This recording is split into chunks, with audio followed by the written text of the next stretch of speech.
This happened about 7 or so years ago, and I've never really talked about it all too much, but I guess I just figured this would be the time to share it. So when I was younger, my mother used to gamble a lot. Due to this, we would always be getting free hotel rooms at the various hotels. I always loved going to these hotels as it got me out of my house, and sometimes I even made new friends. Although I would never ever see them again because they were all from different states, it was still fun to have someone to play a nice game of Marco Polo with at the pool. Nothing usually happened out of the ordinary. I would usually go down to the cafe and get a frappuccino or something, then go to the pool and hang out until it closed, or if I got tired. But on this day, something really strange happened. I was sitting on one of the lounge chairs right at the edge of the pool when a guy who was probably about 20 to 21 years old then starts talking to me. He seemed really friendly, but something just seemed really off to me. He was talking about how he knew me from somewhere, when I just knew for sure he didn't. I had never seen this man before in my life anywhere. He told me that he was military, and he asked if I wanted to go up to his hotel room to see his military outfit. At this point, I was just thinking, what the hell? How stupid does this guy think I am? So I just gave him a smile and then said, no, I'm about to go swimming, sorry.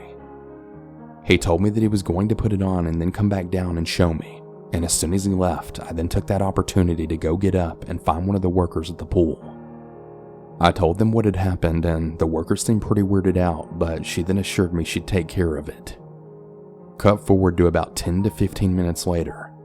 This guy comes walking down in the most fake-looking, low-quality get-up I've ever seen in my life. He starts standing by the edge of the pool trying to talk to me, when one of the hotel workers then approach him and they then tell him he needs to leave. He was then escorted out, and I didn't see him again after that.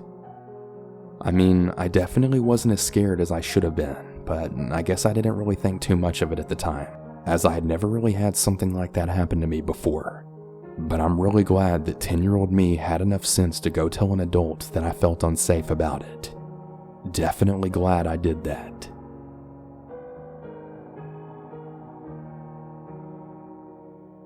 This happened around 1997 when my family moved back to our home state after just a few years of living pretty much all over the place. I was 10 years old and having a really fun summer hanging out with cousins who I hadn't really seen in a really long time. It was a particularly pretty hot and boring summer day, so my cousins and I had decided to go to the community pool. It was pretty close to my house, so we got on our bikes and rode over for an afternoon of fun. Now, we lived in a really small and safe town, so our parents were pretty used to us going off by ourselves. We told them we'd all head back home right after the pool closed for the day, like we always did. We all really had a blast that day, and when it was finally time for the pool to close, my brother and cousin Jake went into the boys' locker room, and my cousin Alice and I went into the girls' locker room. I ended up changing rather quickly than Alice, so I went into the lobby to see if the boys were out there yet. The lobby was pretty chaotic, with parents trying to herd kids out and groups like ours trying to find everyone before leaving. It was pretty noisy, busy, and tough to navigate for little 4'0" me. As I looked around for the boys, I had then felt someone grab onto my arm and start to lead me towards the exit. Since there were so many people there, I had thought someone had just mistaken me for their kid, so I looked up at the red-haired man that had my arm, and I then shouted, "Hey, what are you doing?" He barely looked down at me and started moving more insistently, staring really intently right at the exit as we slowly moved through the crowd. I then shouted, "Let go of me!" And he didn't even flinch or even acknowledge that I had spoken to him. That's when it then dawned on me that this wasn't a mistake. He was actually trying to take me. I froze. I started trying to remember what they had told us to do in school about stranger danger and how to act, but I was just drawing a blank. I eventually tried to shout out, "I don't know you," but it just came out as a really tiny squeak, and there was no one around me to seem to notice in all the chaos. I was scared. Finally, after what felt like forever, my cousin Jake came out of the locker room and he then spotted me. We made eye contact, and I think he could see just how scared and confused I looked. He shouted my name, looked at the guy who had my arm, and then screamed, "Let go of my cousin!" I don't think the guy was expecting that. He immediately froze, looked at Jake, then dropped my arm and slid back into the crowd. He just left. I was so relieved though, and I didn't care. I then ran over to Jack, who had then asked me if I was okay. I was barely able to talk at that point, so I just nodded and held onto his arm until everyone else came out. We never really talked about it after that. I've told my partner about it a few times, and my closest friends also know the story. I became pretty obsessive after this. Things like searching for sex offenders in our area to see if I could find this man. Also looking through news articles to see if anything like this happened in our area around that time. But I never really found anything, and eventually I just gave up. I still really hate that I completely froze up in that moment, and I just really can't believe how lucky I was that Jake came out when he did. It's still just so crazy to think about.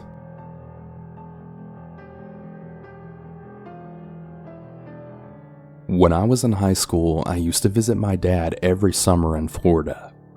He lived in a one-bedroom apartment, and my best friend had also moved in the same complex with her little sister. My dad had to clean up the apartment that day, and he's pretty meticulous whenever he cleans. So he had told me to go play with my best friend for a while. We decided to go to the pool in the complex and go swimming. Her little sister had just had a surgery like a week prior, and she wasn't allowed to get her stitches wet. I had decided to invite another friend that also lived in that area as well.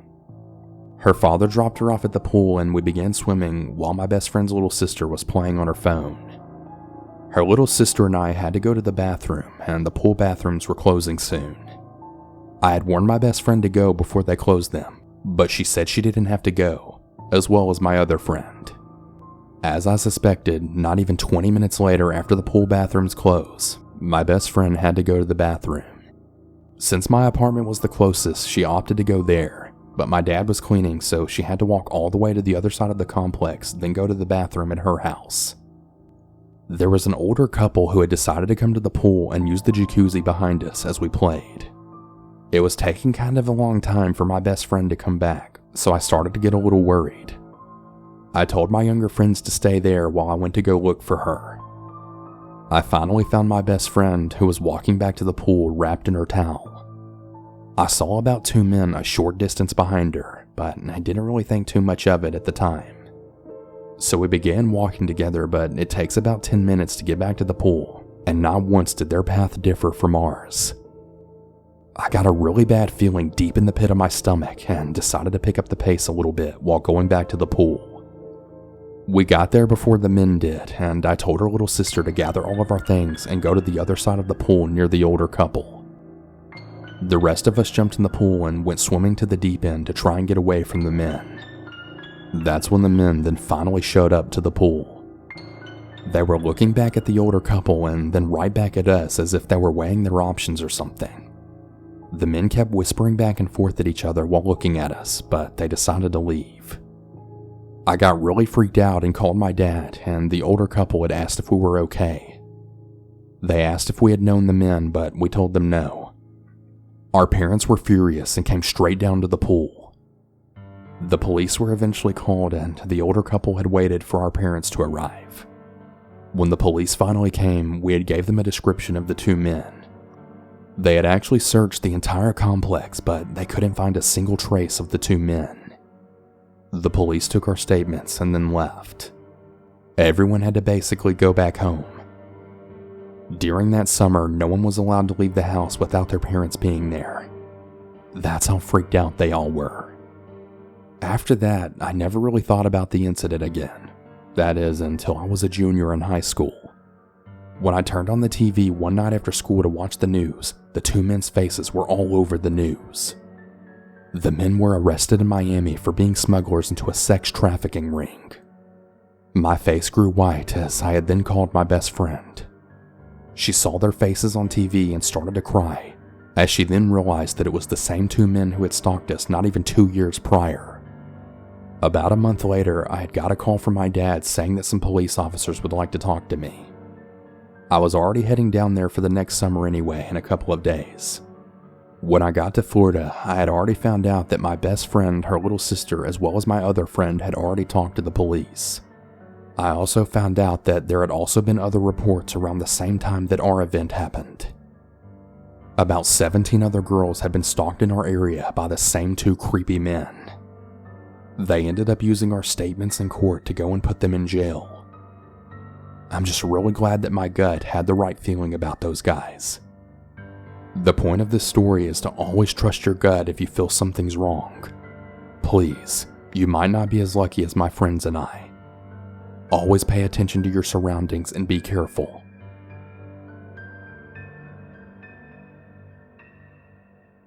I was 12 years old at the time, and I and my family would always go to this private club that had a lot of different things. I'm gonna list some of them off so you get an idea. There are 30 tennis courts, 11 indoor racquetball courts, 2 basketball, 2 volleyball courts, and a huge open field with a pool in the middle. It was a normal Friday. My family got there and my friend Zach also came with us. We stayed and played with each other pretty much all night that night. We're both pretty athletic boys and we really love to run and play basketball. I've been mistaken for a girl before, so that might have been what happened here. I was wearing pretty athletic shorts, which were maybe about 5 inches too short. I was wearing basically short shorts. Anyways, so I and Zach had went into the pool and started playing Marco Polo. A man had approached us and got within about 3 feet from us, and he just stood there, not even talking at all. We didn't really think anything of it and just moved out of the way, thinking that he was a dad and just trying to get somewhere. As we moved from the side, I then felt a pinch right on my butt. This had never happened to me before, and I was a little too innocent to realize what had happened. I whispered to my friend that the dude just pinched my butt, and he laughed it off. This guy about 5 minutes later then comes back to us, and again just sits there. Me and Zach are totally freaking out now because this man had pinched my butt and he's now following us. Zach then decided to see if he would test if he would pinch him instead, then went swimming by him. He didn't pinch Zach and he got a little closer to me. I take a step backwards and then swim as fast as I can over to Zach. This time I think he tried to grab my butt, but only succeeded in brushing my thigh. I freaked out and I then told Zach that I'm getting out of the pool and playing basketball. He made fun of me, calling me a scaredy cat, but my gut told me that something was off. We get out of the pool and we walk over to tell our parents where we were going. As we're walking in a tiny stretch of dirt that separates the pool from everything else, I saw this man getting out of the water and walking our way. Based on what just happened, I totally freaked. I started pulling on Zach and we ran to the courts. Luckily some people were already there playing, so we just joined in. I didn't know their ages, but I'm assuming about 16. One of them was a girl. She realized that I was distressed and she asked me if something was wrong. I began speaking in a really whiny voice. "Hey, are you alright?" the girl asked. "There's this man that grabbed my butt and thigh in the pool, and he's walking over here." "Do you know where he is now?" the girl then asked. I shook my head and just said that he was walking over here now. As if on cue, he walks out from the corner and I pointed at him. The girl walked over to her friend and I thought I was on my own again, until they all come back over and then tell the dude off. Instead of this guy walking away, he just sits on the plaza right next to the courts and starts staring at me. While I know I can't prove it, I could tell that he was totally staring at my butt and junk. For literally about an hour, he just stood there, not looking away and not on his phone. The teenagers eventually left and this guy walked over to us. We ran over to the tennis courts and of course he followed. After like 30 minutes he left and we ran to the main grass field to find this guy waiting for us yet again. The man then pushed my friend to the ground and then he started grabbing me. No, more like choked me, and then he pushed me right up against the wall. Then he started grabbing me and touching my butt. The man started doing these really weird sounds like aggressive moans and, "Oh yeah, I really like this girl, give me more," and actually tried to mess with my shorts. Thank God I was wearing a belt. My friend got up and then he started pushing the man, but it was more like a weak shove instead. When that didn't work, I then took the opportunity to get out of the chokehold and then start biting his arm. We ran to my parents and we then told them everything that happened. The man for some reason went back to his towel like nothing was wrong, leaving a trail of blood along the way. When we got to my mom, she had asked me what's wrong and she then saw the bruise marks all over my body. Then she asked me if I fell. I started to shake my head and the only thing I could manage to get out was, there was a man. My mom got more scared and furious than I've ever seen her in my life. She asked me to point him out and I did. I don't know what happened after that because my parents sent me to my friend's house that day. The man ended up getting arrested, but I don't know anything else after that. Like I said at the beginning of this story, I'm not really sure if he just thought I was a woman or what, but it's seriously the creepiest thing I've ever experienced.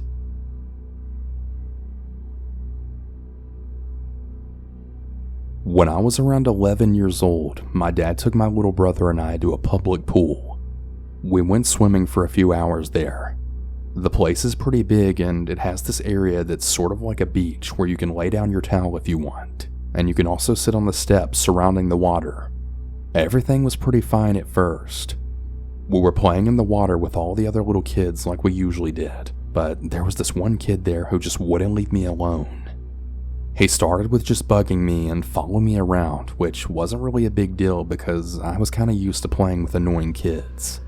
Then he started touching me and poking me, and whenever I asked him to stop, he said that he could touch me wherever he wanted. Then he touched my breasts. I was getting really upset and trying to get away from him, but he just kept swimming after me. He went under the water and tried to actually swim between my legs. No matter what I did, he wouldn't leave me alone.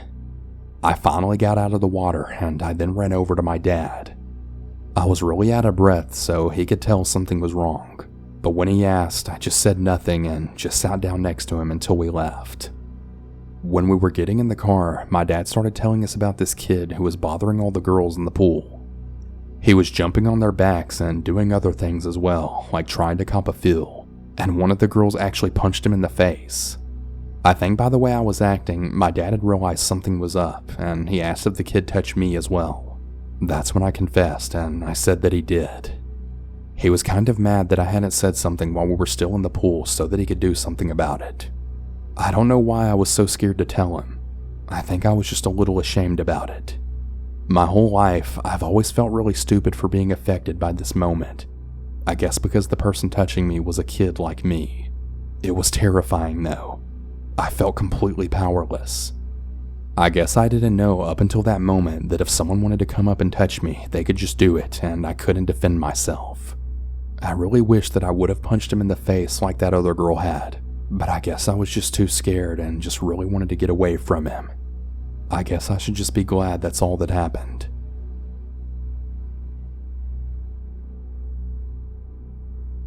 When I was 16 to 17 years old, I worked as a lifeguard at a private pool in my neighborhood. You had to be a member, and each member was assigned a member ID. You could buy a friend or guest pass. During the summers on Friday night, we had what was called Friday Night Cheers, where we would have a band play and all of the adults would sit around the bar and drink. Then all of the kids would come and swim till about 10 p.m. One night while I was working Cheers, I was at the diving well, and there was this guy and his friend that were trying to splash me while going off the diving board. I didn't think anything of it because every kid tries to splash the lifeguard. It's not anything too crazy. As it was getting close to closing, I started to go around and clean up all the tables. The diving board guy had started to follow me around the pool and make small talk. I'm a pretty friendly person, so I started having a conversation with him. He tells me his name and that he's 19 years old and home from college. Then he asked me for my number. I told him no and that I don't give out my number to strangers and that I also have a boyfriend. He won't stop asking and saying that he just wants to be friends. So I then leave and go and sit in the guard shack. A couple of days go by and I'm working and he's there yet again. We're not really supposed to talk to people while we're on duty, but he won't go away, so I just ignore him. He stops talking but just kind of hangs out in the water right beside me. A guy that I work with comes to take my spot so that I can go relieve another guard at another station. The guy follows me, but I ignore him. This continues every single day. One day I get a text from a number I don't know. I ask who it is and, what do you know? It's the guy from the pool. The only way I can think that he got my number is from our schedule that hangs in the guard shack that's right by the door, which is like always open. I tell him that he really needs to stop texting me and following me around. The texts eventually stop, but he still continues to come to the pool like every day and follow me. I finally decide to tell my manager, and she says the next time that he comes in, they're going to make sure he's actually a member. Sometimes people will give their friends their member number if they know that a picture isn't attached to it on the computer. So the guy comes in and they ask for an ID. It doesn't match the information on the computer, and his ID says that he's 27. I don't know why, but they let him in anyway. He comes over to me, and as soon as he gets about 5 feet away from me, my manager comes over and tells me to go on my break. I come back about 15 minutes later, and she kicked him out. Thank God for this. Since that incident, I haven't seen him back. I guess that's the end of my creepy pool story.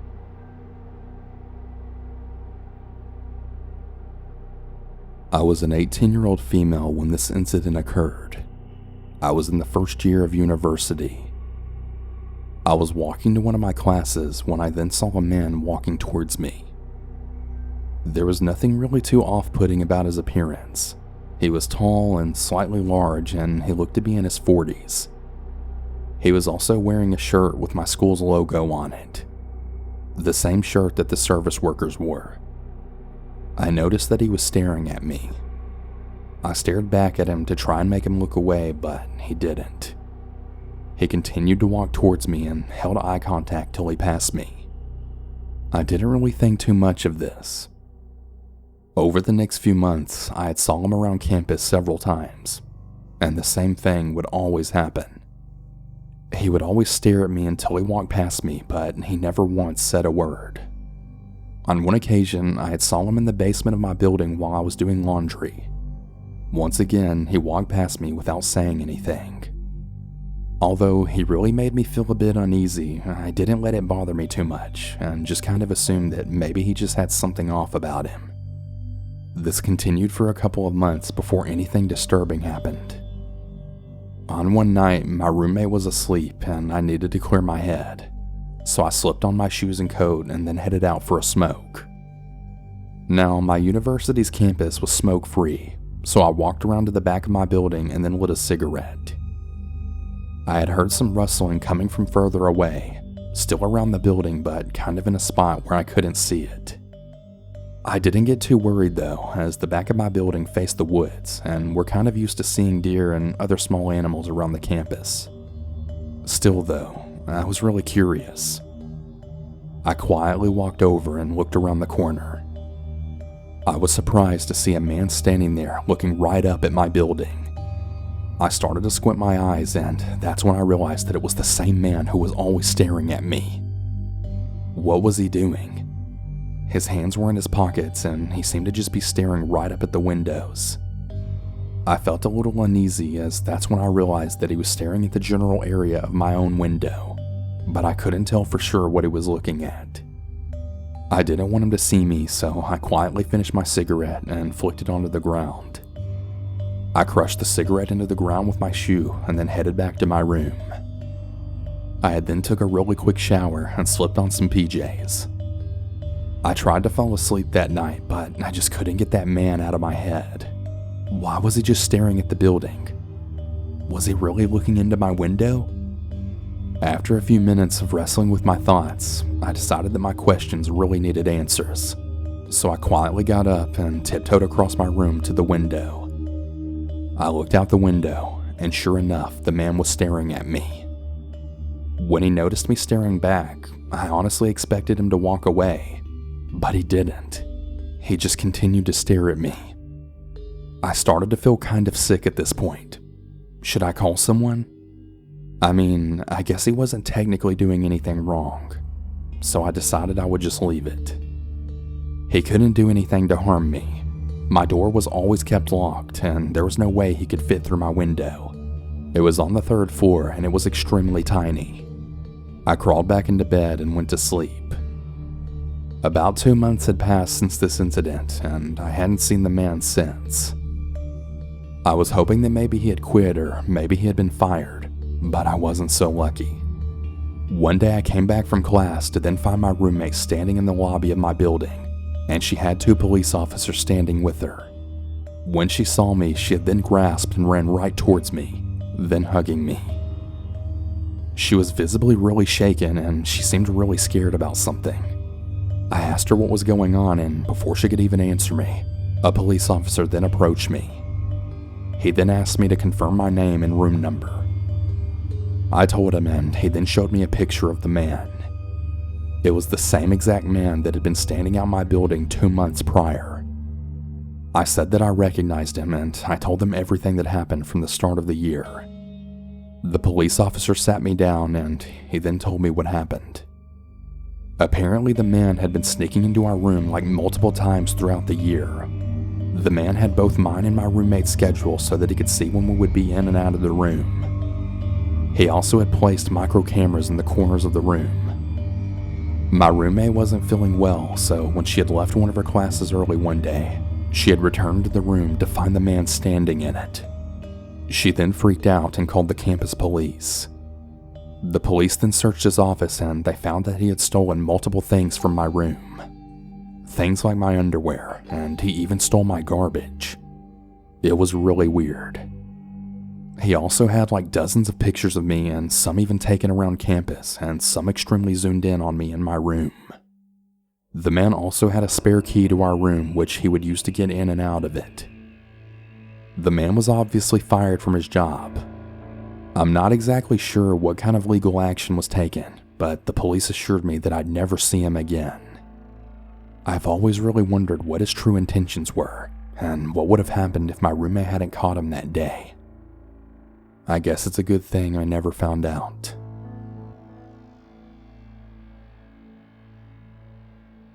A few years back, I was a shift manager for a local big box pharmacy and convenience store.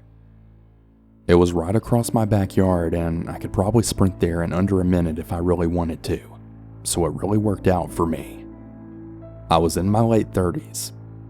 I worked out quite a lot, and while I was fit, I was still a smaller girl.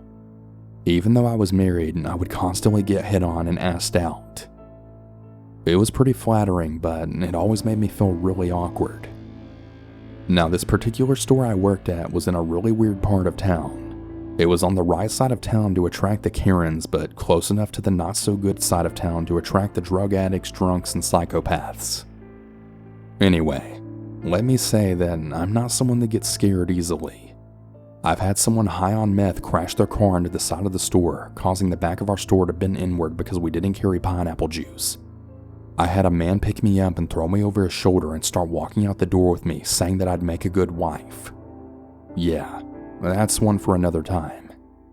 Anyways, it all started on a Sunday morning. I remember this because I was really busy building end caps and making sell signs. I was working with my favorite coworker, so the day was flying by and I was really bubbly this day. There was a man and his son that came into the store and they made a beeline for me. The man was probably just a little under 6 foot, and he was skinny. The man had dreadlocks and a long skinny silver earring dangling from his ear. He also had this really tan trench coat that I found really odd because it was summer. Nonetheless though, I had then greeted them and asked if they needed some help. The man spoke with a really thick Jamaican accent, and he said that his GPS stopped working, and he wanted to see if we had any. I let out a really small laugh, thinking he was messing with me. No, that would be at Best Buy or something, but we do have a small section of electronics on this wall over here. I indicated the wall to the back of me. Oh, thanks, he said, taking a look but also keeping his eyes on me. Something about those eyes just really chilled me. He was speaking another language to his son, but I kept going on about my task for the day, and he would call me to help him, asking me questions about chargers and SD cards. I answered them, and then he started telling me how beautiful I was. Really awkwardly, I had thanked him. You must work out, yeah? He asked. Yeah, yoga mostly. I replied while getting more and more uncomfortable now. He made some more comments about my body, telling me how he loved my tattoos, and he was just really being a creep. I tried to stay polite though, and eventually I just walked away to do some more work. I started to avoid him, but he was still staring at me. The man had his phone out, and I kept hearing the shuddering of a camera. I went to the office to tell my other coworker that I thought the guy was taking my picture, and I was just really feeling uncomfortable. He then came out and watched over me. Shortly after my coworker came out, the man and his son then left. By the time the end of my shift came, I forgot about him. A few weeks later, I was up front ringing customers with a different coworker. We were crazy busy that day, but I was the manager on duty. After we got the line down, my coworker then handed me an envelope. What's this?" I asked her. "I don't know, some man in dreadlocks told me to give it to you," she said. I took the envelope and I went into my office with it. Inside of the envelope were dozens and dozens of pictures of me. My heart sank. I had no idea that these were taken. Most of them were of me in the store while working, some of me walking home, and some even with me and my daughter. I felt sick. There was also a note with it. It said something along the lines of, "You're so beautiful. I'm in love with you. I'd be a much better husband than what you have now. Please give me a chance." There was more to it, but it's in police evidence now. The guy really stupidly left his name and address. I then called our store manager as well as the police. They took our camera footage, my statement, and the pictures and letter. They told him that he really needed to stay away from me or the next time he's getting arrested and he's banned from the store. I was really relieved, but still really bothered by it. A few more weeks to about a month then went by. It was another really busy Sunday night. It was just myself as the manager on duty, and we had another coworker as my cashier. We were ringing things up together when I noticed a man staring at me. The man was tall with a medium build. He had dreadlocks and he had the same earring and long trench coat as the other man did. This man was really scary. His eyes were just cold and really dead and angry. It felt like they were staring right through my soul. He didn't have anything to purchase, just stood and stared. I tried to smile politely at him, then another wave of customers came. I got lost in helping everyone, but didn't see the man anymore. Even when things calmed down, I still didn't see him. I decided to go start facing the back of the store, and I told my coworker to call me if she needed me. As I was back there, I heard that Jamaican accent and all over. I looked up at the mirror to see that same scary man on the phone. "Yeah, she's here. No, it's just one other girl here with her. I can grab her when she leaves. No problem." I was absolutely horrified. He didn't see me, so I slowly made my way up to the front. I briefly tell my coworker what's going on and then call the police and store manager. The cops took him away. A few days later, a detective came to speak to me. The two men were brothers. They were abducting women and actually using them for human trafficking. He told me I was really lucky. I later found out that they had apparently found a woman beaten to death in their apartment.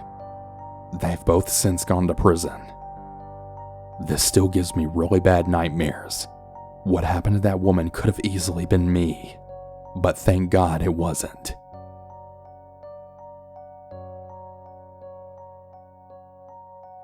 All of this started happening maybe about a year ago. I remember that it was really warm outside. For reference, I'm a female and me and my husband, who we'll call Jay, have 3 kids at home. L, who was 13 at the time, H, who was 12, and G, who was 8. It was during the evening time and it was pretty dark outside, so it must have been pretty close to 9 p.m. I was just sitting on my bed watching TV when I then heard a knock on my window that was really close to my right. The curtains on that window were open because I had a window unit running. I've always slept with those curtains open to get all the air because it's just so hot here. Jay goes directly into the backyard to check it out. The door to the backyard is in my room. It's one of those add-on rooms on smaller houses. Anyways, he goes out there, but he doesn't see anything out of the ordinary. The dog was also with him, and she didn't bark or let on that anything was off. Elle then came out of the bathroom, and she thinks that she might have heard someone knock on the bathroom window. She was covered in soap and bundled up in a towel, but we told her that we just looked and there was nothing there, so she went back to finishing her shower. No one was really that scared by this because our neighborhood is really active and people are just always outside, so we tried to reason that it was just some odd noise and then let it go. About an hour later, G had fallen asleep on the couch watching TikTok videos. H was asleep in his room, which is next to Elle's room, and Elle was in her room laying on her bed looking at her phone with her curtain open. Up to this point, Elle was really lax about her room's windows. I was always getting on to her for not closing her curtains and making sure that her windows were locked, and even found out that she was sleeping with her window open so that the cat had a way in and out. Jay and I were in our room watching a movie when we then heard Elle then let out the most terrifying scream I think I've ever heard in my life. It was a scream of sheer terror. Panicked, Jay and I ran to her. We meet her in the living room and she's actually so scared that she faints right there on the living room floor. Elle comes to in just a few seconds and she then tells us that someone had banged on her window and that when she looked over, she had then saw a man that was staring right at her with his hands cupped around his eyes. He didn't run when he saw her look over, he just stood there and just kept staring at her. Jay then runs to his room to get his rifle and runs out to the front yard while I get on the phone to call the cops. Jay had positioned himself right outside the house next door that had been empty for years. The neighborhood kids have been in there and they found chip bags and beer bottles before, but have never seen anyone in there. Before the cops arrive, I take the gun inside so I didn't have to answer any uncomfortable questions. The cops search my yard, the property next door, and the alley up and down the street, but they don't find anything. They tell us to just lock the doors and call them back if something else happens. I forgot to mention that by this time all of the kids are awake and know everything now. L and G were really terrified and H was just really pissed off. H has autism and just has no real sense of danger. All he knew was that his sisters and mom were scared and his dad was pissed, so he's just standing on the porch cussing up a storm into the night, daring that sneaky bastard to show his face again and vowing to kick his ass. About 2 weeks later, the person comes back just tapping, and since then it's been a pretty regular occurrence of tapping or knocking. One time he actually pretended to be a cat trying to be let in. I saw him on our porch while G saw him peeping through the window on the front door. We've called the police like they advised us, but they've never been able to catch him. We've stayed up all night waiting in Elle's bedroom and never heard it. We've hidden in my shed in the backyard and my car in the front trying to catch this person outside, but nothing works. No one can catch him. My kids either sleep in the living room or our bedroom. We don't go out after dark and we don't stay home alone. I contacted the lieutenant that is over our neighborhood. He sent officers and he's assigned a patrol for our street. Police are randomly popping up at my house to check on us and patrol. I think it's to show the people on the street that they're here and know what's going on. Whenever they come at night to visit, they always have at least 2 cars and the lights are always on in their cars. The man came back last week at 2 a.m., but Elle was just way too scared to get out of bed to wake us up. Elle is a teenager and she really likes the privacy of her room, so sometimes she sleeps in there. Since this last occurrence, Elle and G have stopped sleeping in their room, so I honestly don't know if he's been back. He's never knocked on my bedroom window since that first night. I haven't been able to buy cameras until now, and someone on Reddit actually suggested anti-climb paint, which apparently is a paint that never dries and stains whatever it touches. After posting this on Reddit and reading all of the comments and thinking about it, I think this creep lives on my street. His escape is always so quick. No matter how fast or how quickly we get outside, he's always gone. He never does it when they have friends over or when we went on vacation and my dad stayed here. He knows all of our cars and routines, and he's close enough to get away quickly.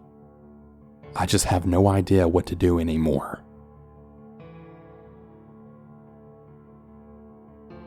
So for a little backstory, I'm currently an 18-year-old female, about 5'7", and the youngest of 3 older brothers, an older sister, and really protective parents. Like seriously, if I never moved out on my own, I think my dad would actually be okay with that, as then he could continue to be the overbearing helicopter parent that he still is in my adult life.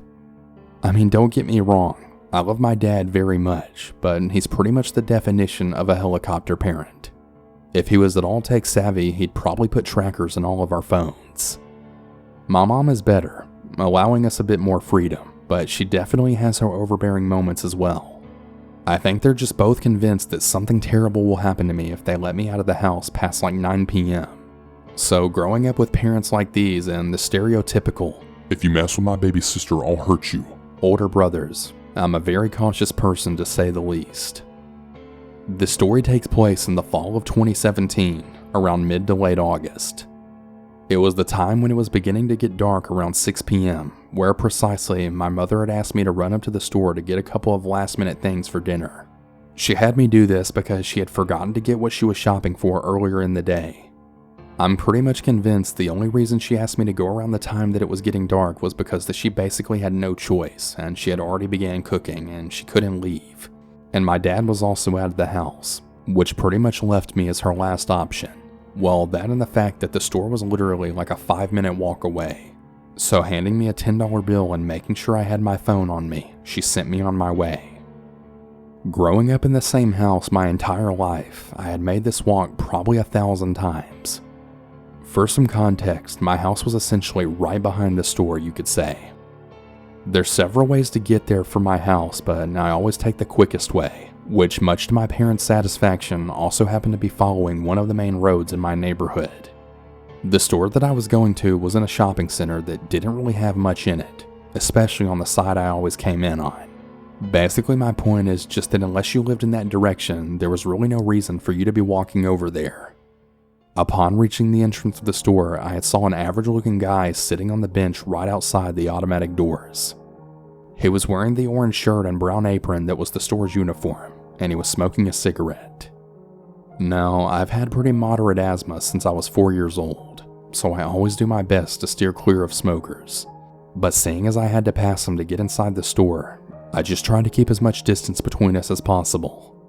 As I was passing him, we had made eye contact, and he said a seemingly friendly hello to me. I offered a wave and a small smile in response, then walked through the doors. One thing that really struck me as odd was that me and my family frequented this store at least like 2 or 3 times a week, and I had not once seen this guy in there. I just did my best to brush it off though, as I grabbed the few things my mom needed, thinking that he might have just gotten hired, or maybe we just coincidentally happened to come in on the days that he doesn't work there. That thought quickly slipped my mind as I then texted my mom that I was on my way home and I left the store, being met with the now dark sky. I noticed the man still sitting outside with his cigarette now long gone, and I could only assume that he was on a break. Once again he greeted me. This time I said a quiet hi in response. I'm naturally a really fast walker, so within about a minute or two I was stepping out of the parking lot and onto the cracked sidewalk. It was then that I had heard footsteps coming behind me, and since I'm already pretty paranoid about these things, my heart began to beat a little faster now. We had just recently got streetlights on our street, something that we didn't have during the time this incident took place, so the only light came from the gas station across the street as well as the porch lights from the house next to me. This only added to my feelings of unease. I had stopped walking and then heard someone shout, "Hey!" from behind me. Quickly turning around, I saw that it was the guy from earlier who was smoking outside the store. He was fast walking up to me, so naturally I had took a few steps back. He noticed this, and he then said in a really calm and overly eager voice, "Hey, I just want to talk and get to know you." I was barely 15 years old at the time, and this dude was at least in his mid-30s. It was definitely creepy. Not even responding, I then turned and began to nearly run home, really thankful that he didn't try to follow me. Instead, he just shouted out some stuff to me that I now can't really remember, but in a really annoyed tone. As soon as I got through the front door, I told my mom what happened, and she agreed with me that it was definitely really weird and creepy. We never told my dad about it, and to this day, he still doesn't know. Thankfully, I never saw that guy again, and nothing ever came of this incident. And I'm really glad.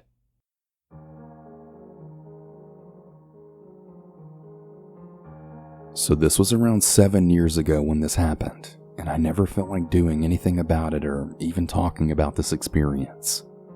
But I just wanted to explain my story so that others may get how dangerous it can be to meet people from online.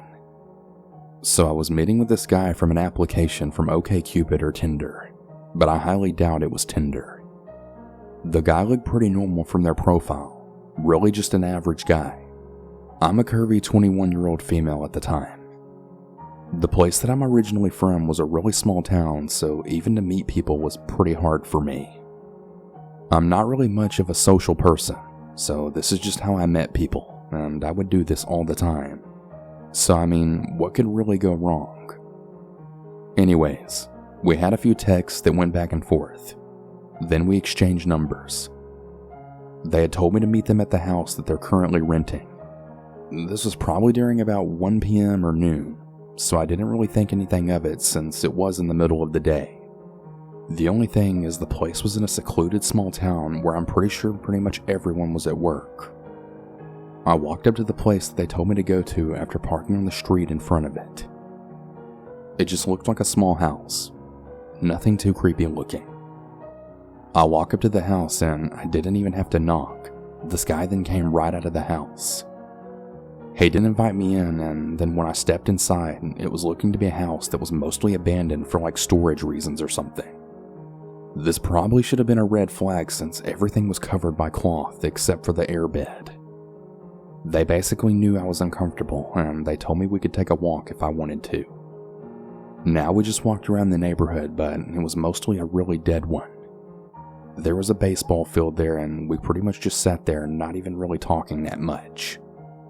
We were just standing there, and then out of nowhere, he then starts forcing me on the ground. I try to fight him because I thought I would be stronger, but I'm still a weak person, and he's pulling my pants down now. I wanted to scream.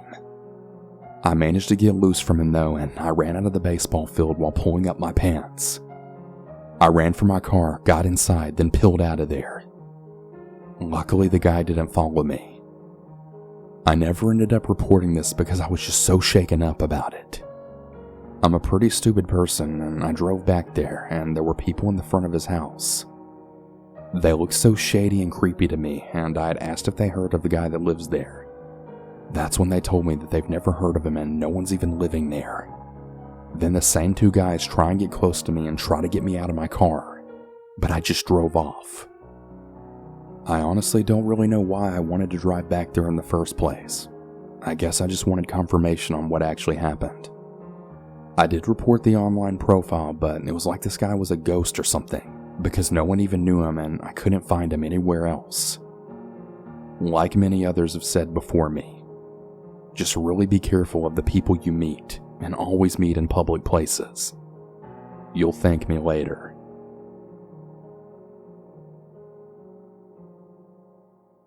This happened during the summer of 2001.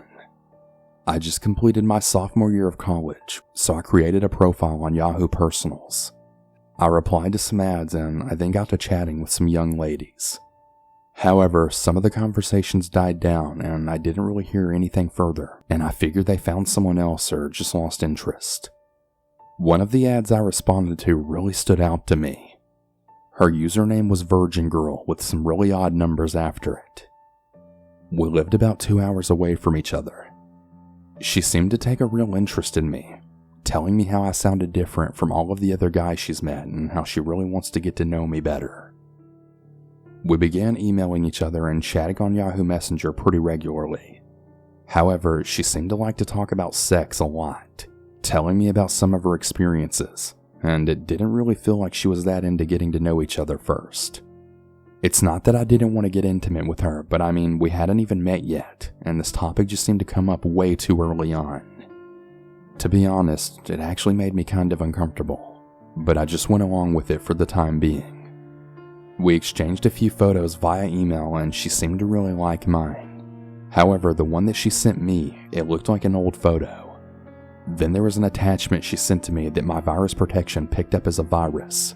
Needless to say, I didn't open it. I did, however, mention it to her, but she didn't even say anything about it. That should have been my first red flag. Her and I got into talking about a couple of things we liked of more of a sexual nature. We had also talked about meeting.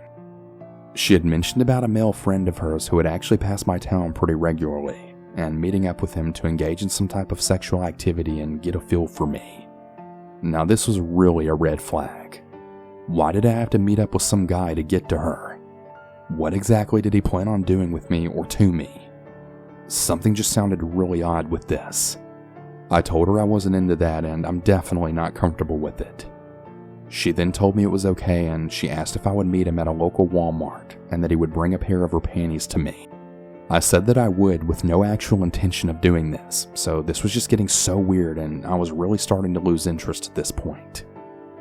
It was now August and the day afterwards I was to meet this dude at the Walmart. I told her I wasn't into this. We had chatted for a bit and we agreed to just be chatting buddies on Messenger. However, I just ended up blocking her shortly after and I never heard from her again after that. I'm really glad that I never gave her my phone number or my address. I also hate to think of what would have happened if I would have met up with her friend at Walmart.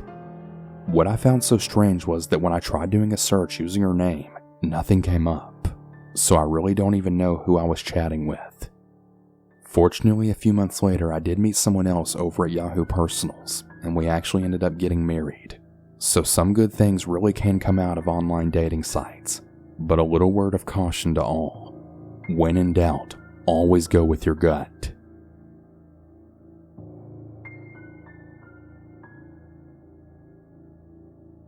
This is hands down one of the creepiest experiences of my life and probably the most in danger I ever was, even though I didn't realize it at the time. I'm a 19-year-old female. I live outside of a medium-sized Virginian city.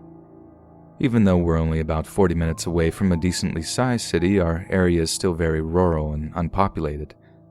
I had been in community college during the time, working toward a nursing degree. Like most young women who hadn't found a good boyfriend or husband yet, I turned to internet dating apps. I was a bit hesitant about doing so, but I really wasn't in the partying scene and there weren't any guys that I already knew who I was interested in, so Tinder just seemed like the logical option. At first, I didn't have very much luck. It was pretty bad.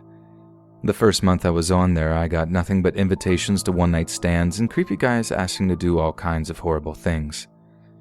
There were a few guys that tried to act smooth, but it was very obvious that they were only interested in getting me in their bed. The only positive thing to come out of it all, up at that point, was that I had made $50 selling pictures of my feet. Joke all you want, but $50 is $50. At a certain point, I realized that I either needed to lower my expectations or find another place to find dates. I decided to give one of the less perverted guys on there a try. He didn't wow me very much, but he seemed like he was a nice guy. He told me that he had a job, came from a nice family, and finished college. We met at a coffee shop in my town and hit it off from the beginning. We were very compatible from the start. He was compassionate, driven, and very smart. Those were all qualities I was looking for in a guy, and he looked a lot better in person than he did on his profile picture, as surprising as that is to say.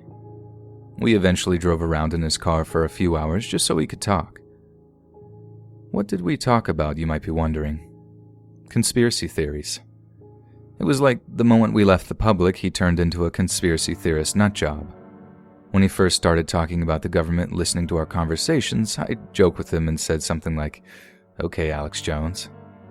He didn't take kindly to this lighthearted joke, and there was a little bit of tension for a few minutes. Eventually, though, he went right back to blabbering about the government and aliens.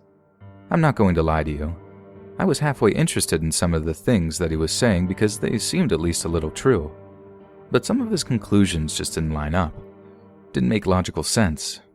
It was like he could get you from point A to point B, but when he went straight from point B to point X for no reason. We eventually got off topic and things went back to normal for a short while. We started talking about our past relationships and some more intimate details like that. We really bonded there, and I felt a weird connection with him. As strange as he may have been, I felt like I could be there for him. We had gone on about 2 or 3 dates before I started asking around about him. I wasn't big into the whole gossip scene, but I always want to know everything I can about someone that I'm dating. Most people I asked around town that I knew said that they had never heard or met him before. This was a little strange considering he lived in this town and seemed like he would have met at least a few of these people. The only people that I had found who had heard of him had some really strange stories to tell. One of them went like this. I guess he had rented an apartment that was on top of a beauty salon in town. At least according to this person, he got really violent one day and started stomping around upstairs and yelling. It wasn't like he was angry, but it seemed more like he was trying to talk himself into doing something. And what was he saying? He was chanting, "Kill them, kill them." The whole thing seemed a little ridiculous. I wasn't sure I believed it, and I just convinced myself that this couldn't have been the same guy. Sure, he was a little weird, especially with the conspiracy theory thing, but he seemed like an otherwise normal human being. I kept this in mind during the next 2 or 3 dates we went on. I tried picturing him being the kind of person that would do something like that, flying off the handle for some kind of reason, and I just didn't see it. Couldn't imagine it at the time. And oh, how wrong I was. One Friday night after I finished all my homework for the weekend, he texted me. He told me that he wanted me to come over. I honestly wasn't in the mood. I was really tired from class and just wanted to be alone for the night. I put my phone down and walked into the bathroom so I could shower. When I got out, I had 53 missed calls. I got worried that my mom died or something. I looked at all the notifications and they all came from this guy. I checked my text messages and he had repeatedly sent me the same sentence over and over. It said, "I need your help right now," and it was in all caps. Unsure of exactly what to do, I gave him a call. He answered the phone and seemed extremely panicked and worried. I finally got to ask him what was going on, and he told me that he was worried that someone had broken into his house, but he couldn't find them. I guess he was home alone, and this had been going on for about 30 minutes by this point. I told him that if he couldn't find someone else in his house, then there probably wasn't anyone else there. It just seemed obvious to me. But he didn't buy it. He was thoroughly convinced that someone was in there. He told me that he heard a door smash open on the other side of the house, and when he rushed over there, it was wide open, and he thought that whoever had smashed it open was still there, hiding, waiting for him to relax so they could jump out and attack. I started asking myself whether or not he was in a healthy state of mind. I wasn't sure if I believed that his door had been smashed in. Maybe he really is crazy, I began thinking to myself quietly. He kept begging and pleading with me that I needed to come out there and help him. I didn't have a gun and I was just some girl. What was I going to do? I decided that I didn't want anything to do with this guy anymore. I blocked him on everything and just kind of hoped the problem would go away. I tried getting my mind onto happier things. I figured that I was just gonna watch my favorite movie, The Lion King, and just eat some ice cream. Before I left to get some ice cream, my mom asked me if I could stop and get her some cigarettes. I agreed. I was happy about it because I knew that I would have to drive by his house tonight. I didn't think that he was crazy enough to do anything about it or even notice, but it still made me a little uneasy to think about being closer to him like that. There was a lot of traffic about a few minutes ahead of his house, and when I finally passed it, I saw police cars everywhere. My heart dropped. I started feeling guilty. I instantly thought that somebody really had broken into his house and tried attacking him. I pulled over on the side of the road and started making my way to his house. I asked one of the policemen who was on the scene what was going on. He told me that the guy who lived in this house had taken his mother hostage and was holding her at gunpoint. I was shocked. He wasn't being attacked. He was the attacker. I ran back to my car, slammed the door, and drove away as quickly as I could. That really freaked me out that night. And ever since, I've wondered what would have happened to me if I had gone to his house when he'd asked me to. Thankfully, no one was seriously injured, and the police got him into custody after 3 days. he's in federal prison now. It was hands down the scariest experience of my life, but as bad as it may have been, I still have a Tinder profile.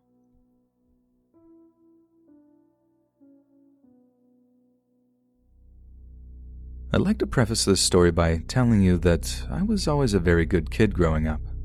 My name is Mike. I was always nice to people and always followed all the rules. I never drank alcohol, smoked cigarettes, did any other drugs, never partied, never even had a girlfriend or did anything inappropriate with girls. So when I tell you the story, I want you to remember that this was during a phase in my life when I was really questioning reality and going through a serious identity crisis. With all that being said, let's get into it. So, I considered myself bi. I like girls, and I also find boys attractive. I don't seem gay or feminine or anything else, and if I didn't tell you, you probably would never guess. And it's not all guys. There are just a few that I find myself attracted to. And after reading about it online a couple of years back, I realized that it wasn't a big deal. That sometimes you're just attracted to the same sex a little bit. I never had the opportunity to be with a guy. I only ever thought about it. I was fairly shy and had a hard time making friends and relationships, so I did what any sane person does. I created a few internet dating profiles. At first, I was only looking for women. I was definitely interested in dating a guy, but I didn't really want to that bad. I knew that there was going to be a certain stigma attached to our relationship. It wasn't like we lived in San Francisco or anything and kind of had that social freedom, so I knew I was going to be doing myself a favor by simply dating a girl. After a few weeks of trying to find a decent woman, I found myself a little frustrated. The women that I met were horrible. I started simply matching with any woman I could, and all I got were uggos, single moms, and thoughts. I remember getting an attitude about it. The women online just seemed like lower quality people, as rude as that sounds, and any of the decent-seeming ones never messaged me back. And I feel the need to point out that I'm not ugly or anything. I'm fairly attractive. I'm not Brad Pitt, but I thought I was handsome enough to at least get someone of equivalent looks. I guess I was wrong. I remember getting really excited at one point when a girl agreed to go out on a date with me. She seemed like a real catch and was incredibly attractive. No kids, great. But then when the night of the date came, she told me that she was having car trouble and her mechanic needed $500. She wanted me to loan it to her and she promised to pay it back. I blocked her and gave up on women for a little while. That's when I decided to make a Grindr profile. I mean, I didn't have anything to lose, and I'm sure there were plenty of decent guys in the area that could at least keep me company until I can find someone that would be a subtle long-term partner. The night I installed Grindr, I had a guy wanting to meet up. He was definitely my type. Tall, muscular, and not afraid to take his shirt off. We skipped the whole dinner thing and got right into the action. It was a really fun night, and I enjoyed myself way more than I ever thought I would. That was when I became semi-addicted to one-night stands with guys. Months went by, and I was out doing this every single weekend, sometimes even during the week. And I remember meeting one guy in particular that changed it all. His name was Fred, and for someone who might be the most malicious person I've ever met, he had a very innocent and unfitting name. He was one of the few guys that wanted to do weird stuff before getting into it. He wanted a lot of role play, which was quite unusual and unexpected. He was extremely manipulative, and I don't know why I went along with any of it. For some reason, I just couldn't say no to him. He was sadistic, domineering. It made me feel horrible about myself. I ended up giving him my number and we started having regular encounters. He told me that he didn't want me seeing anyone else, that I was only to see him. I couldn't explain it to you if I could. I've thought a lot about this in retrospect. The only thing that I can imagine is that he had been slipping drugs into my system somehow, which may very well have been the case.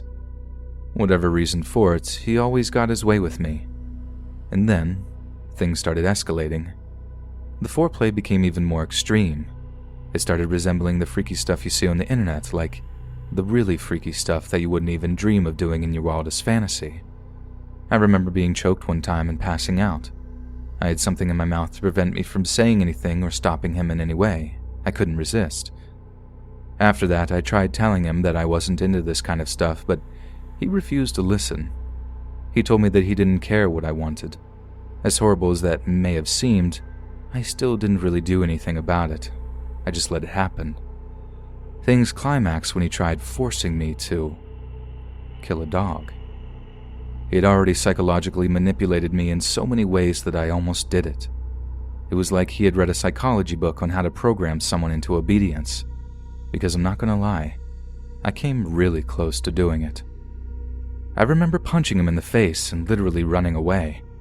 I blocked his number and did everything I could to avoid him after that. He's tried to contact me a few times, showed up at my workplace a couple of times, but I've decided to stick to a firm no. I told him that I wasn't bi anymore and I didn't like men, especially him. Looking back, the whole experience makes me really sad. It was really traumatic, and I didn't even realize it until after it happened. But he was using the roleplay as a way to psychologically condition me, and there's a part of me that's really scared that he's going to do it to someone else. I tried calling the police and reporting him before, but I never had any evidence. I got a restraining order on him last month, and I'm hoping that's the last I ever hear from him. I know all of that went from 0 to 100 quick, but it's been a while. But I think after this, I'm gonna stick with only dating girls, if I even date at all.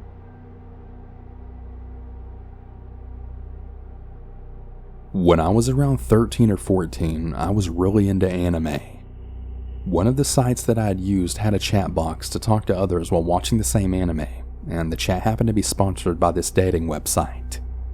I joined the website hoping to meet some new friends because I had just moved and I didn't have any yet, as it was right in the middle of summer, so school was out at the time. I met some really great people and I'm still friends with one of them today at age 20, and I'm actually about to attend his wedding. And then there was Timothy. Timothy claimed to be 16. He loved art, anime, fan fiction, and he was largely into cosplay and the same music I liked as well. We flirted nonstop, and after about 5 months, we decided to try a relationship around late November, early December. Timothy would always ask for photos of me. Nothing inappropriate, just pictures of my face, basically. Whenever I asked for them in return, though, he would say that his camera was broken. Pretty big red flag, but I gave him the benefit of the doubt. I learned a bit more about him, including his addiction to adult sites and self-pleasure, which I didn't really have an issue with. And then he began asking for really inappropriate photos of me, as well as initiating over inappropriate and really detailed role plays. I didn't send him the photos or respond to the role plays, and I just expressed my discomfort about it. For a little bit he blocked me, and about a week before Christmas, then he began messaging me yet again. This is around the first time that I saw the man taking pictures of my house, and I had told my mom about it. But of course, she brushed it off. I saw him again on Christmas, and once again, I let my mom know about it, but he was in a different car this time. He took a few more pictures, and my mom actually called the police this time. Before they arrived, she had came in my room and she had saw me talking to Timothy. She quickly took away my laptop and she then grounded me, then telling me how dangerous it was. When the officer arrived, she told them what I saw and that I was talking to Timothy online. The officer took my statement and description and said that they would be watching the area. He came back for the third and final time a few days after that, and I got a really good look at him this time. My dad had woke me up the day after, and he had me look through this website full of all these men's faces. I had got to about the 5th page, and that's when I then saw him. My dad told the police, and he told me that he was on the registered offenders list. After a couple of hours, there was another officer that showed up. He told us that the man didn't have access to the cars I described, and that they wouldn't be investigating him any further. I swore up and down that it was him, but the officer just told me that they couldn't do anything more without a warrant or probable cause. On the next day, our dog was found dead on the porch with a plastic bag around his face and his neck totally broken. My parents still to this day just think it was a freak accident, that he got into the grocery bag to lick all the meat juices off of it, then fell and died. I'm not too sure though. We buried our dog, and after about a week later, the same original officer had knocked on our door to then tell us that the man fled. He apparently had illegal substances and the police were after him. They went through his house that we later found out was only just about a block down from mine, and they found the pictures of our house. Some of them which were taken inside, and one of them had actually been of me asleep in my bed while he caressed my face. In another one, he had partly put his private parts in my mouth. The nightlight in my room illuminated everything around me. My Hello Kitty PJs easily visible, as well as the stuffed pig right next to me. They went through his computer after obtaining another warrant and found the chat logs. He was 57 years old, and his name wasn't Timothy. I'm not going to disclose his name for the sake of my own privacy. He is yet to be found, and he's suspected to have left the country. I live in constant fear now, and I have PTSD from this. What they tell you about strangers on the internet is absolutely true. Please don't trust everyone you meet, and don't ever disclose personal information if you haven't seen them on camera before. Really, just don't do it.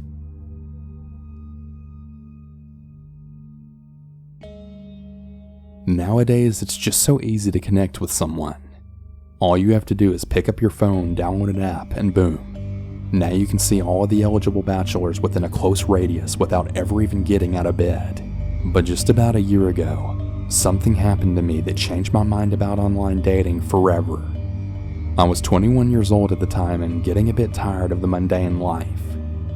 I was scrolling through a really popular dating app, and that's when I saw him. Tall, blonde, blue-eyed, pretty smile, absolutely perfect. We instantly matched and we agreed on dinner as well as cuddles at his place. Yes, I know, never go to a stranger's house on the first date, but I was trying to score a home run, if you know what I mean. I take a shower, throw on my favorite pair of shoes, big t-shirt and shorts, rubbed on my favorite perfume, and I was out the door. When I had pulled up to his 3-story townhouse, I thought, his living arrangement seems to match up with his line of work. So of course, I didn't have any doubt that he was who he said he was. I go up to his door and then knock. About 15 seconds later, the most handsome man I'd ever laid my eyes on had opened the door. Pretty much instantly we connected. We dated for about 4 weeks when one day he looks over at me and he then says, "So, can I tell you something?" "Well, of course, babe, what is it?" I quickly answer, eager to hear what he had to say. He looks me dead in the eyes with a straight face, and he then says, "When I saw you on that app, I actually planned on killing you, but then I just changed my mind." He had said this while he caressed my hand with his. Chills went down my spine as I then knew that he wasn't joking. Completely paralyzed in fear, I just stared at him. I wasn't able to speak and I couldn't even move. He moves in a little closer and then says, Babe?" And that's when I snapped out of it. I grabbed my purse, ran out of his house, blocked and deleted his number, and quite frankly deleted the entire app. So to that really hot psycho guy from the dating app, I hope I don't ever see you for the rest of my life. So I work as an anesthesiologist, and we're routinely part of this cardiac arrest and code team of the hospital. When a cardiac arrest call comes over our pages, we have to get there ASAP. The hospital I work at is a new building, but it's attached to the old and now mostly empty hospital by a link bridge. The old hospital is about 150 years old, and it was built on the site of a really old Roman fort. It really only has a few wards open on it. I've come across some really strange occurrences as a doctor working nights in a hospital, but this shook me to the core and it's actually made me question just about everything. Anyways, I was working the night shift and I received a cardiac arrest call at about 4 a.m. to one of the wards at the old hospital. So I start to run towards the old hospital and enter the link bridge that then connects the two. This bridge is a bit like those walkways whenever you get off an airplane.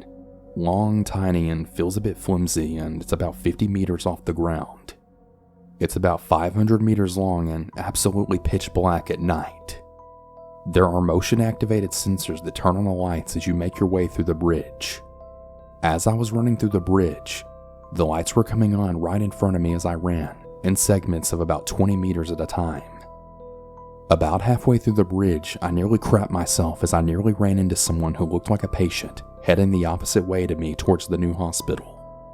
The guy just appeared out of the dark as one of the light sensors I triggered then illuminated a section of the bridge. He was a very distinctive looking man. He looked a bit like Albert Einstein. Wild white hair, a big bushy mustache, and wearing a gold medallion-style necklace that poked out from his hairy chest and hospital pajamas. He also had a really large, distinctive hairy mole right on his left cheek. "Excuse me, sir, can you help me?" He called out to me as I ran past him. I slowed down momentarily to do a quick walk and then said, "Yes, but I have to be quick as I'm on my way to an emergency." "Yeah, I was just wondering if you could tell me where the morgue is," he called out.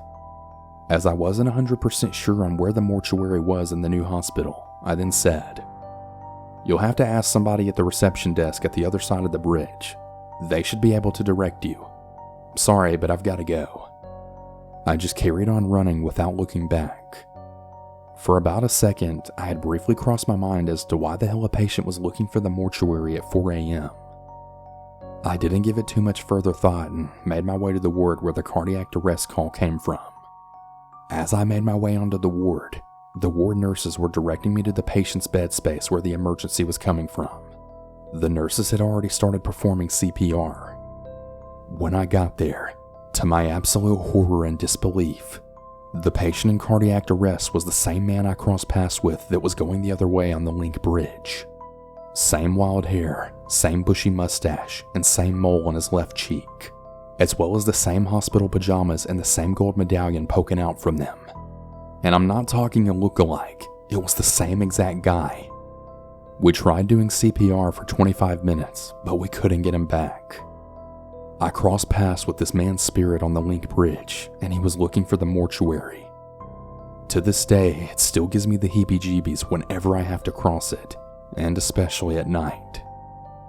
I've had a few other mild paranormal encounters in the old hospital, which I'll save for another time, but none of them were as visceral as that one. None that will forever be burned into my memory just like that one.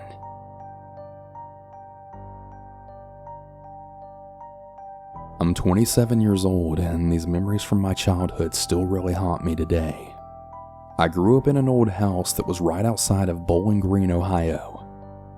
The original foundation of the house dates all the way back to the mid-1800s, so there's a lot of history that's imprinted in the walls. I have always been into the paranormal my whole life. I've always seen ghosts within my house as far back as I can remember, but there's one specifically that always sticks with me to this day, and it always makes my blood run cold whenever I think about her. My parents and two older sisters told me that I started to see this lady when I was around 3 years old, that I would be running and crying to them about the old lady in the closet. My mom and dad would always walk me back to my room and would walk inside the closet just to show me that nothing was there. But the second they'd leave my room, I would always turn my head and she'd be walking right back out towards me. She was a tall, skinny woman with really short, white, curly hair. She wore glasses and she had a really long red and white checkered dress. Her fingers were all bent and disfigured. As you can imagine, it was absolutely traumatizing for me to see her as a child. For years I saw her and I would always run away crying my eyes out. And when she wouldn't come out of the closet, I could always feel her presence. I don't know why I'd look, but I'd always walk over to the closet and see her in there, always just standing and staring at me. All of this happened when I was in my old bedroom that was downstairs in the house. My dad had started building a whole other section to our house. In that section was a brand new bedroom upstairs for me. When it was finished, I got to move out of that bedroom and I couldn't be more excited about it. Not only because this new room was huge, but I wouldn't have that creepy closet anymore. I finally slept peaceful without any disturbances. That is, until about 2 weeks later, back when I was 12 and still sleeping with a nightlight. I really hated the dark back then. Well, for one last and final time, I saw her. On one night, weeks later, I had looked up, and there she was, right in my closet, standing in its doorway just staring at me. I just threw myself under the covers, absolutely shaking to my core. I peeked from under my blankets, and I could see her red and white checkered dress standing right next to me. I quickly covered my face again, and I didn't uncover it. After what felt like hours, I eventually drifted off to sleep, and I never saw her again after that night. How I feel now is it was almost like she was telling me bye or something.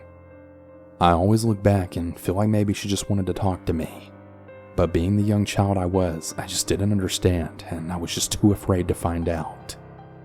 If I happened to see her again in this day and age, I don't really know what I would do. Would I run and scream just like I did as a child? Or now that I'm older and that I found a love and fascination for the spirit world, would I finally try and see what she may have wanted to tell me all those years ago? To be honest, I'm just not really sure. I'm not gonna lie. Even to this day, I still get really creeped out by the closets. I don't know for sure, but I think that I'll always feel this way.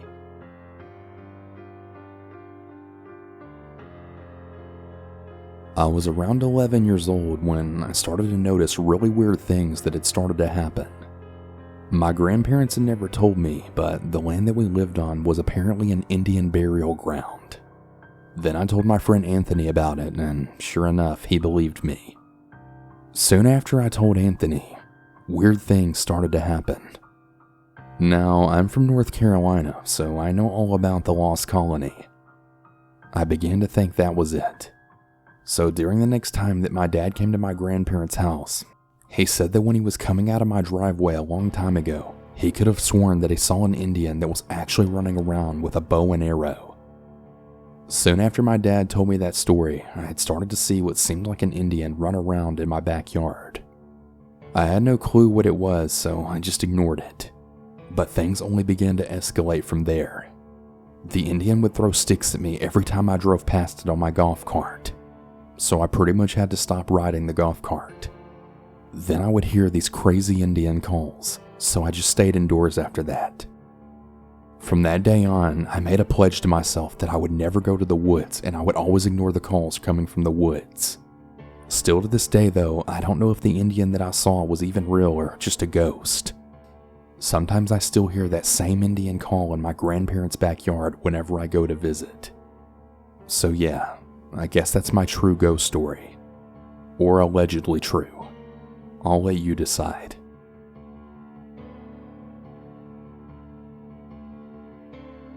The following is a recount of every incident that's led me to believe that my family and I are not alone in our house. Meaning that we have a ghost, mind you, and not a homeless person that's living in our walls. For starters, I'm regarded by most as superstitious, and there's no doubt that I am. But these are the things that most, if not all of my family members have experienced while living in this house. It's a 1950s Rambler with little to no history behind it. No one was killed here, no one committed suicide that we know of, and the house itself is relatively young. The neighborhood is even regarded as a really safe one. We do live down the street from a funeral home though, and of course, I always let my imagination run wild with it at times. The first incident had actually happened when I was about 8 years old. My dad had just finished putting me and my sisters to bed and was still in the room, putting away all the storybooks he read for us. My mom was in their bedroom right down the hall watching TV. Now, since the house was a starter house, it was only supposed to support about 3 people. It was really small, and even now you can pretty much hear anyone from anywhere in the house. The point that I'm making here is that we all knew my mom was in the master bedroom, and that the rest of us were in our bedroom. From the kitchen came a really loud bang, as if something had popped open under pressure, or maybe fallen off the stove. As he often does, my dad said out loud to himself, "Hey, I thought Mom was in the bedroom." I told him she was. He went to go check on her, and sure enough, he found her in the bedroom as he previously thought. He then went to the kitchen to try and investigate the source of the noise. That's when he found that one of my mom's biggest cookbooks had somehow made its way from the shelf into the bottom rack of the dishwasher, which was still hanging open as no one had finished loading it up yet. Now, this can easily be chalked up to the pull of gravity, and I encourage you to chalk it up to that because that's what I've been doing my whole life. but somehow it just really rubbed me the wrong way when I was sitting up in bed wondering what the noise was. The cookbook was one that my mom hadn't touched in a really long time, and the shelf it rested on was right above the dishwasher, but there was a countertop that it should have landed on right before it could even reach the open rack, and if it had bounced off of there, we would have heard 2 crashes, but we only heard 1. I don't really know what happened, and I suppose in the grand scheme of things it doesn't really matter that much, but of course there's more. The second event I recall was pretty similar, and also in the kitchen. My family was out to the theater to see a movie, and I was washing some dishes to pass the time, since theaters generally make me more anxious than excited. I was about halfway through soaping up the plates and looking around behind me for things to grab off the stove and wash. That's when I had noticed that my mom had left the green soup ladle right on top of a crumb-filled cookie sheet. It was stable there, if not precariously balanced.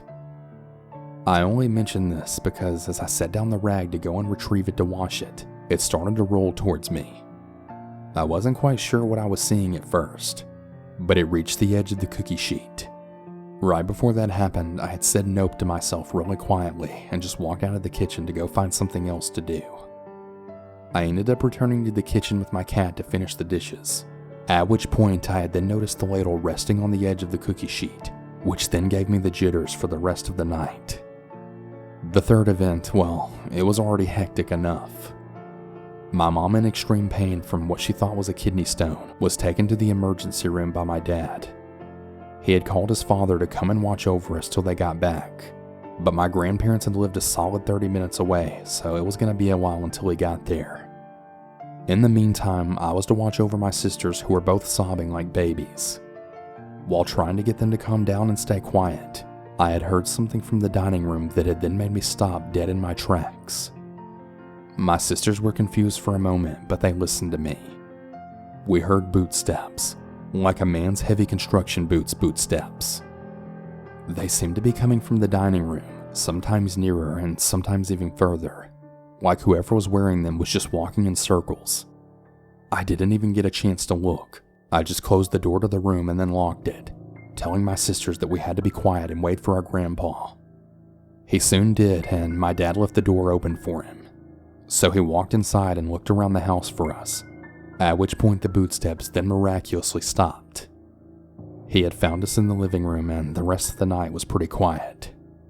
The fourth event didn't happen to me, but it first happened to my younger sister, who was about 12 years old at the time. She had a lot of nightmares, and she would often wake up crying and trying to get comfort from me, which ultimately backfired because I really hated to be woken up, and I would usually just make her more upset by telling her to shut up and go back to sleep. I know. World's worst sister. After a while, she had took the hint, and she stopped waking me up when she was having nightmares, which I was glad for, at least until this night. It was summertime, maybe midnight or 1 in the morning, and everyone in the house was asleep, including me. I was soon awoken by my sister, who was shaking me roughly and whispering my name. I asked her what her problem was and to just go back to sleep or listen to music or something if it was a nightmare. But she shook her head and she told me she heard the basement door open and somebody climbing up the stairs. I told her it was just mom or dad going to bed really late, but she just started crying and shaking her head. I asked her why not, and she said that she hadn't even fallen asleep yet, and that she knew for a fact that both of our parents were in their bedroom. I told her I'd wait up with her for a little bit and see if anything came of it, but that I wasn't going to go look in the kitchen on the off chance that there was actually someone in our house. Being a little more than scared, we may have imagined the sounds of the cupboard swinging open and all of the packages being tossed into the countertops. But we were both absolutely positive, and we would ask each other every few seconds, "Did you hear that? Was that the cereal box?" Or something like that. Right around 2 in the morning, the sound ceased rather quickly, and somehow we both managed to fall asleep. During the next morning, nothing was even out of place, but we were able to confirm with our parents that they'd both gone to bed around 11 and that nobody had been up during those hours. The last several events have been more recent, and while I can't remember when each of them occurred exactly, they were no less chilling. Both me and my sisters began to fear going into the basement alone, but more specifically the basement office and laundry room. The laundry room is a bit understandable because there's only one single bare light bulb in there, and there's so many things stacked in storage that it would make a pretty good hiding place for someone wanting to jump out at you. But the office is my dad's part of the house, sort of like a man cave, and there really is no reason for it to be ominous in any way, except that it is. If there's no one else down there with you, and even if there is, you'll always get an intense prickling feeling like someone's just watching you from the doorway.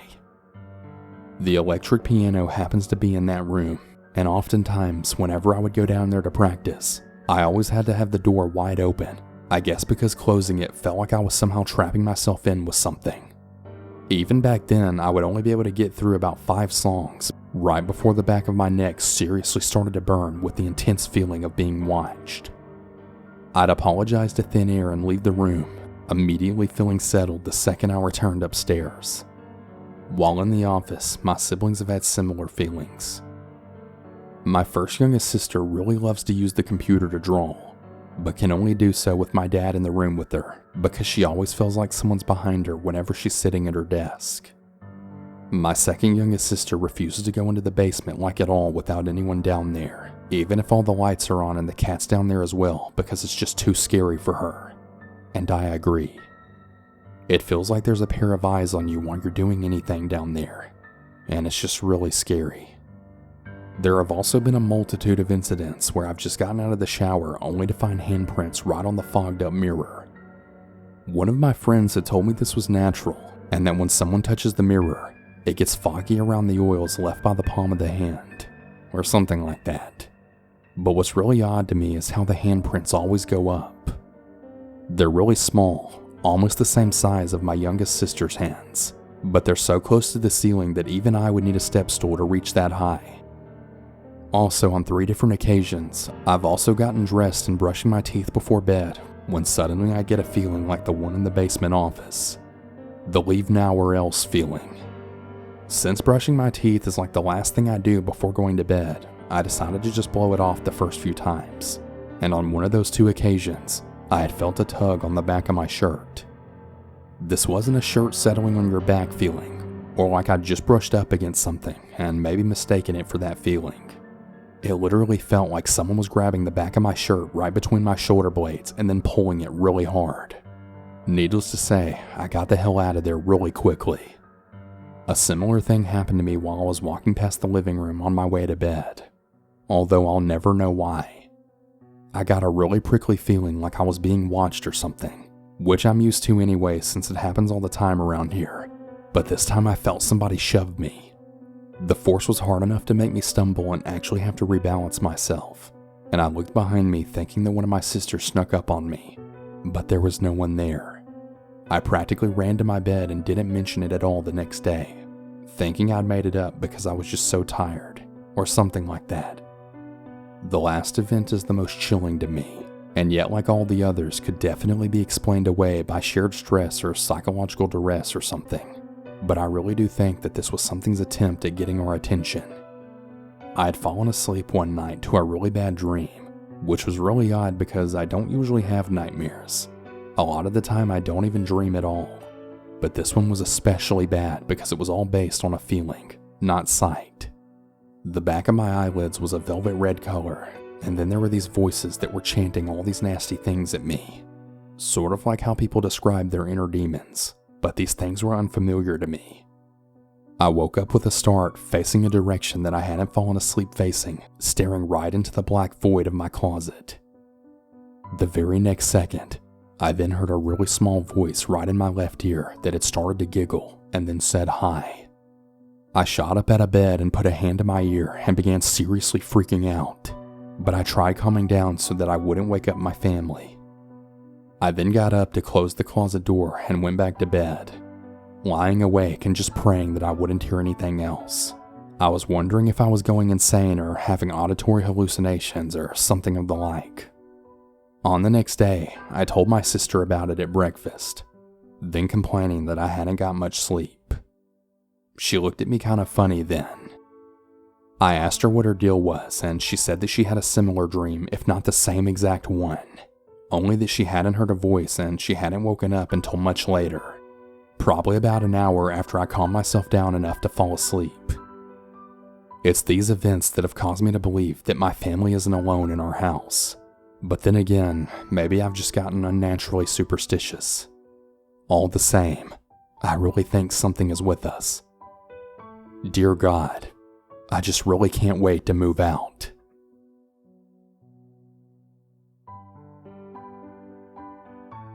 Back when we moved into our house, we were introduced to all of our neighbors by them coming to our house with cookies or brownies, kind of like they do in the movies. This was a nice, quiet, middle-class neighborhood, made up of mostly older white people and new families. I mention that because we were the only black family in the neighborhood. No black wives, husbands, not even adopted children. We didn't really find it strange though. It was just very clear that we were different. I was about 13 years old at the time, and my brother was 15.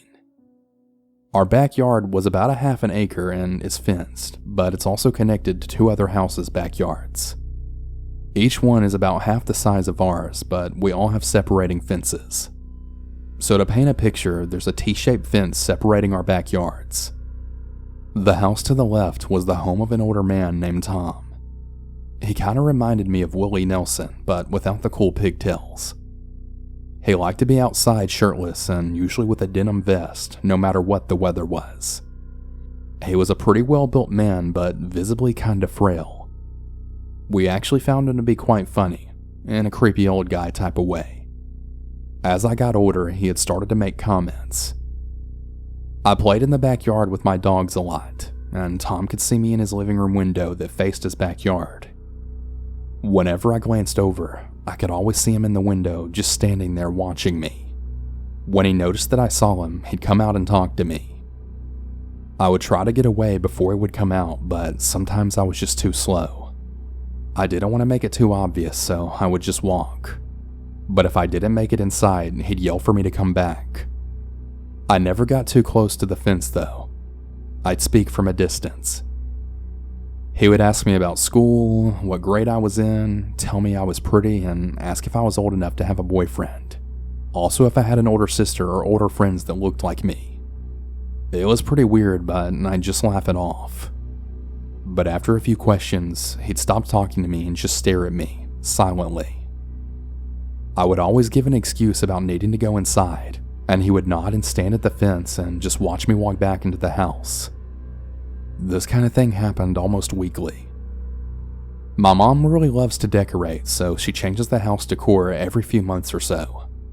It's pretty annoying actually.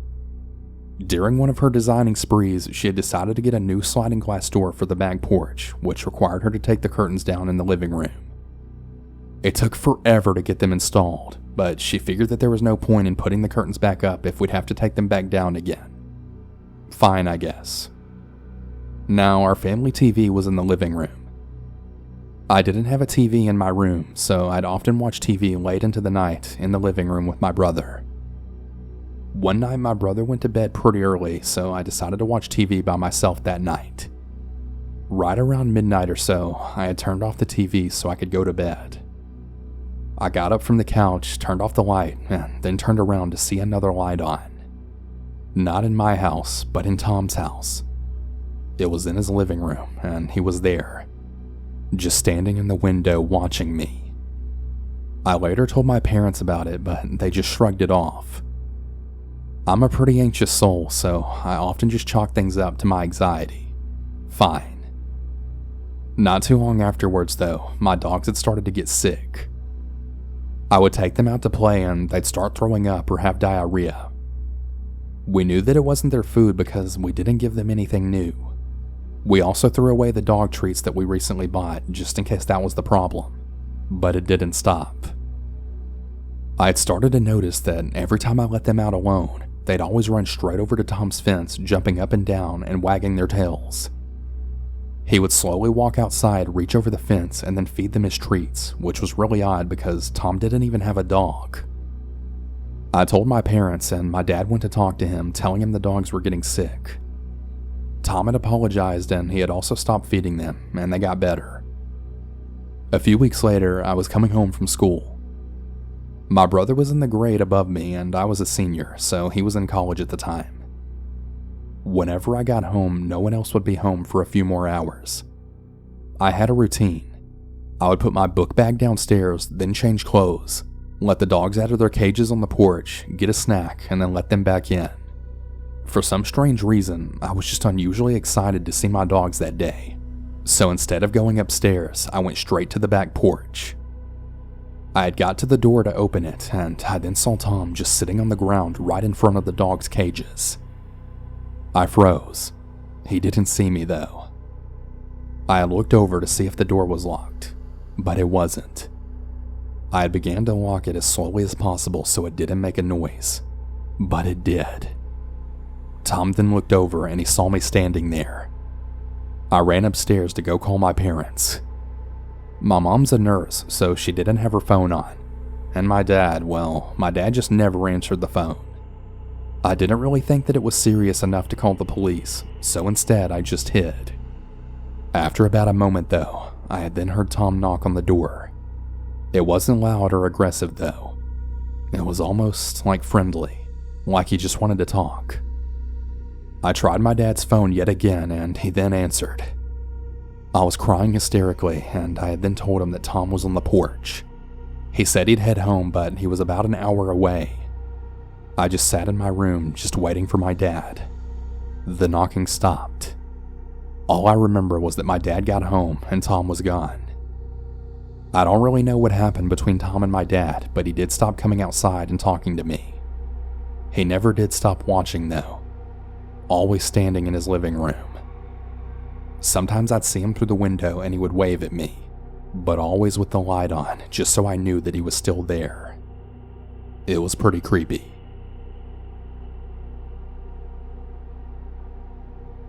I'm a 21-year-old female, so I just recently moved into my first apartment. My neighbors are all really nice. I was actually introduced to them the day I moved in about 3 weeks ago. One of my neighbors is this guy named Paul. Paul stays outside most of the time, and he always wants to talk. Now, I'm not too social. I'm totally fine with talking to people and having long conversations. But when I'm at home, I really just want to be inside with my pets and watching X-Files. Paul always talks to me every second that he has the chance, knocking on my door to ask me something or inviting me over to chat like last week. Soon after I moved in, Paul had gave me his Wi-Fi password so that I could use it for my TV. He asked me for my phone number to send the photo of his internet box because the password's just a bunch of numbers and letters all jumbled up. I gave him my number and it was whatever. We never sent any texts apart from that photo. Then today, I had got a series of texts saying that I have a secret admirer and that he wants to stay anonymous until we see where things go. At first, I just ignore it. That is, until he then uses my name and then says, "Talk to me, yes or no." So now I'm totally freaked out. I entertain the text, answering simply and just trying to find out who it is. He asked me for my preferences, my type, and my age preference. Pretty mildly weird and unsettling since he absolutely refuses to tell me who he is. Later on in the text, he says that we should have a secret affair, not tell anyone. He says that he's in his 40s and that we should sleep together and that he'll always support me financially. There's only one person in their 40s that has my number. My neighbor. My neighbor Paul, who's always outside talking to me any chance he gets and constantly staring at me. I tell him that I'm pretty positive that I know who he is, but he just insists that I don't. There's no coincidence in the fact that I got his text not even 2 weeks later after giving him my number. He says that he could have gotten it from a coworker. Now, I work in a hospital, but in my department there's only 5 guys, but not a single one of my coworkers even have my number. So anyway, yeah. Now I have a creepy neighbor who propositioned me for sex in return for money, and I'm pretty much stuck here in a year lease, living about 10 feet away from him. So great. This event occurred when I was a child. I was around 8 years old at the time. My mom, my sister, and I had just moved into a new apartment complex, and we were really happy to finally have moved in, and everything was going pretty fine. My younger sister and I would always play outside almost every day, and soon enough, we had met our neighbor. He was really nice to us and would often give us candy and ice cream, but always told us not to ever tell our mom, which at the time I didn't really give much thought to. We would sit outside and eat whatever treat he had given us that day, and then he would collect our trash, which we thought was really nice of him. He would always stare at us with a really creepy smile on his face, and I remember feeling really uncomfortable with it. On one day, my family was getting ready to go somewhere, and while my mom was getting ready, my sister and I just went outside to play. After some time, we had heard a whisper coming from upstairs. It was our neighbor, and he was poking his head out of his front door. He then said, "Hey girls, I've got some candy, but if you really want it, you're gonna have to come up here to get it." My sister and I, being really naive children, got really excited, and we started to walk up the stairs to his apartment. While we ascended up the stairs, he had a really wild smile and a finger up to his mouth, like he was motioning us to be quiet. We were about halfway up the stairs when my mom then came out and told us to come back down. Then the man immediately closed his door. After that happened, my mom wouldn't let us go outside alone anymore, and our neighbor stopped talking to us completely. Looking back on this, I was so foolish to take things from a man that I barely even knew. If my mom wouldn't have called out to us, who knows what would have happened to me and my sister. Not too long after, we had moved to a different location. To that really creepy man that almost successfully lured us into his home. I'm really glad you didn't succeed.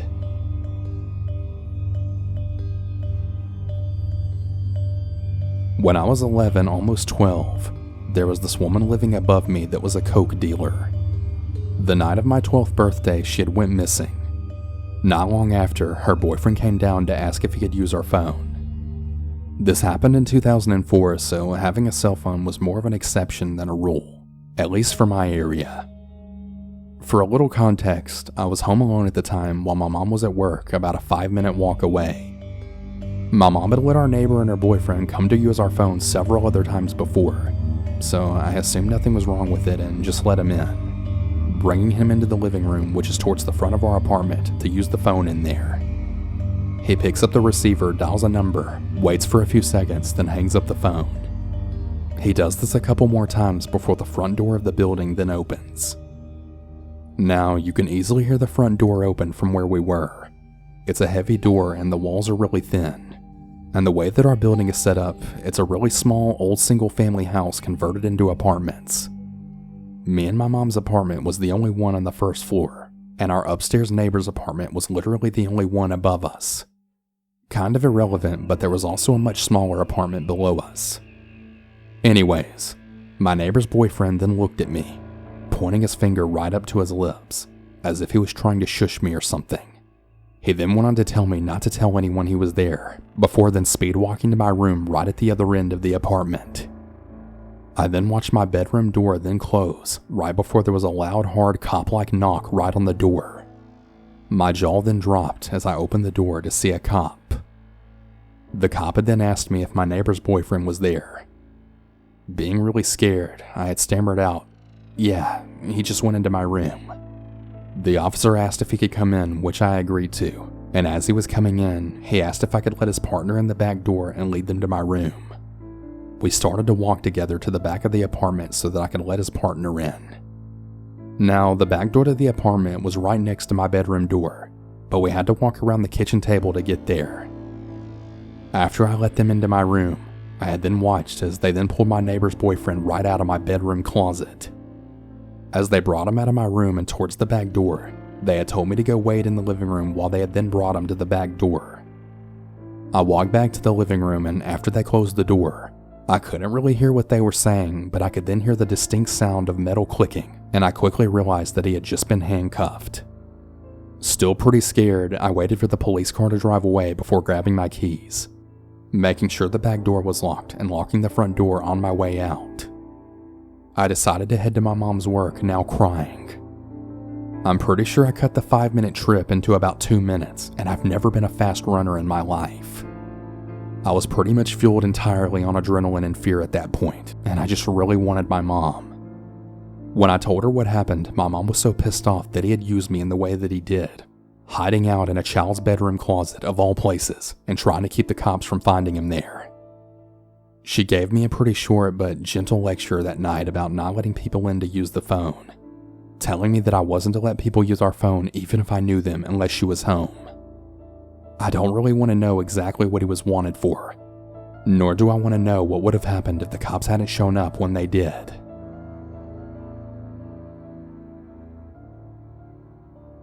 To start off this story, I was a really naive teenager, and the first 12 or 13 years of my life were very sheltered. I grew up in a small town community, and I actually attended schools that had fewer than 100 students. We moved when I was about 14 to a larger urban area, and at that new house was where I had then met the neighbor in question. I didn't really realize it until recently, when I really thought about that period of my life that he was trying to groom me. I really could have been a potential victim of his. It's been about 12 years since then, and I've now just realized what he was trying to do. When I was about 14, we had moved, packed up our lives, and just moved. We moved into a pretty quiet cul-de-sac, and I had attended the local school. My mom found a new job, and she worked a lot, so she was out of the house quite a bit. I had an older brother, but he was about 20 years old and always partying out and staying at other people's houses, so I saw him even less than I did my mom. I met the creepy neighbor the day after we moved in. He lived about 3 houses down from us, and because it was a sleepy cul-de-sac, he had seen the comings and goings of the cars and moving trucks. He came over and introduced himself and then presented my mom with a dish of lasagna and asked if there was anything he could do to help us. Normally my mom is actually quite wary of new people, and she's really been burned by users and abusers in the past, but she seems pretty comfortable around the neighbor, and he did very much put her at ease, even making her smile and laugh. He helped us with some of the larger items of furniture, and he even gave my mom the contact information for the local plumbers and electricians should we need them. He had also told us which were the best companies in town for the internet, things like that. In short, he was very friendly and helpful, always going out of his way to make sure we were settled in. At first, he kept to himself. We didn't really see him in the first 3 months. If I ever walked past and he was in his garden, then of course I would stop by and say hello. He would ask me a lot of questions. He asked about school, my friends, which teachers I liked, which I didn't like, and he also asked me which subjects I liked and if I had homework. Again, I didn't really read too much into this. He was just being polite and neighborly. He had figured out my mom's work pattern and that I was home alone a lot after school. Then he became even bolder. One day I was walking home and it was after 4 and I had volleyball practice. He was out in his garden. It was a really hot day that day and he said hello to me and asked me about school. He asked if I had enjoyed practice that day. Then he invited me inside for a glass of lemonade. I told him that I needed to get home and go and get dinner started so that my mom had something to eat when she finished in a few hours. He told me that it was just a glass of lemonade and I really didn't have anything to worry about. Long story short, most weeks after practice I'd always have something to drink with him. He was really easy to talk to and really friendly. He wasn't like any of the other grown-ups in my life. Looking back on it now, it seemed that it was really easy to relate to him in a way. He wasn't trying too hard to be cool, but he really seemed to trust my intelligence in a way that no other adult would. He wasn't condescending, and he wasn't a rule enforcer like all of the other teachers or adults in my life. He also started dropping by the house a bit too. On the odd chance that my mom had gotten off work early, or if it was her day off, then he wouldn't. And if my brother was home, then again, not a peep out of him. But if it was the evening and I was home alone, then on most days he would definitely come by. He was quite a good gardener, so he'd ask what had been left for me to start dinner with, and he'd always give me tips, or sometimes he'd go to his garden and pick me some herbs to go into the meal. He would also pick me flowers from his garden. Every time I thanked him, he would always say something along the lines of, "That's what friends are for." Or, "You deserve flowers. You worked so hard in school." One time he even said to me, "Pretty flowers for a pretty girl." That one washed right over me. I thanked him and put the flowers in a vase, not really thinking too much into it at all. Somehow he had then found out it was my birthday, and so about 2 days after, when I was once more home alone, he had came by and gave me a silver bracelet. When I told him I couldn't accept it, he then shushed me and then said, "Nonsense. Don't think anything of it." Then he told me that it could be our fun little secret and that I could only wear it when no one else was around. It could be our fun little thing and I could always think of him when I'm wearing it.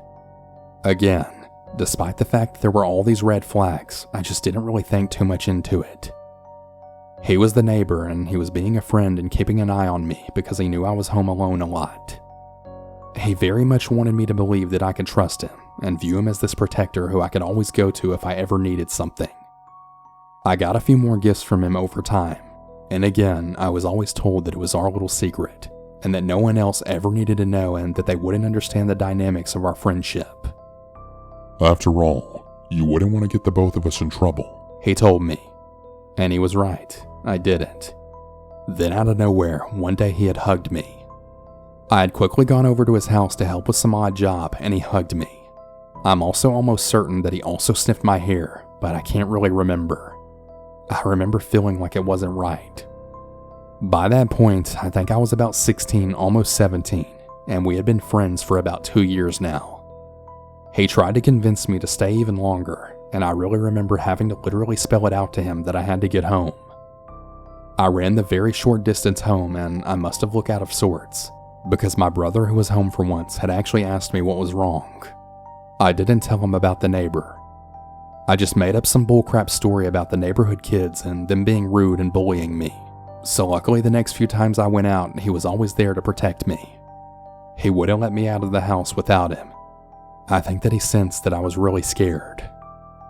The neighbor, seeing us always together and that my brother was actually home for a change, had backed right off. We had moved about 2 months later. My mom got a better job and we could afford a nicer house in a nicer area, so we then moved.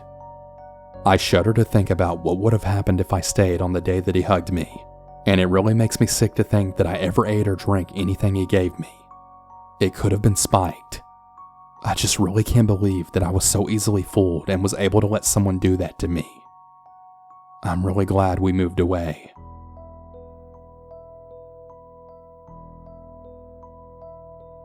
This happened when I was 13. I lived in a duplex with my dad and brother. It was a 2-bedroom and I shared a room with my dad while my older brother had his own room. It wasn't that uncommon for both of them to have plans at night while I stayed home to play video games, and alone. This night was no different. My dad was probably at some bar, and as for my brother, who really knows where he was? I was playing the original Resident Evil on PlayStation, and at around midnight, my eyelids were getting really heavy, and I decided to go to bed. I had slept with my bedroom door wide open. Now, not one time in the years that we lived in this place did my dad or brother ever come home by entering through the back sliding glass door. There were a couple of times where my brother didn't have his key for one reason or another, and he knocked on my bedroom window to ask me to let him in. My dad always had his key though, and he would always come through the front door. On this night in question, I had heard the back door slide open. It was an old door, and sliding it open wasn't really that easy. It was also very loud, so I heard it crystal clearly. I lay in bed absolutely wide-eyed, my imagination going crazy. I heard whoever it was walk through the dining room, then through the kitchen, and then into the living room. They had made no attempt to be quiet. After a brief silent pause, I saw someone walk by my bedroom doorway. This scared the living hell out of me, as you can imagine, and my heart throbbed. Whoever was in my house walked into the bathroom that was right next to my bedroom, then flipped the light on. The light poured into my bedroom and I was just laying there absolutely terrified, completely exposed by the light from the bathroom. You're probably wondering why I didn't shout for my brother or my dad. Well, because like I mentioned earlier, I knew it wasn't them and there was no one else that it could have been that would have made sense to me. Not a family member and definitely not a friend. I just knew that it was someone that didn't belong.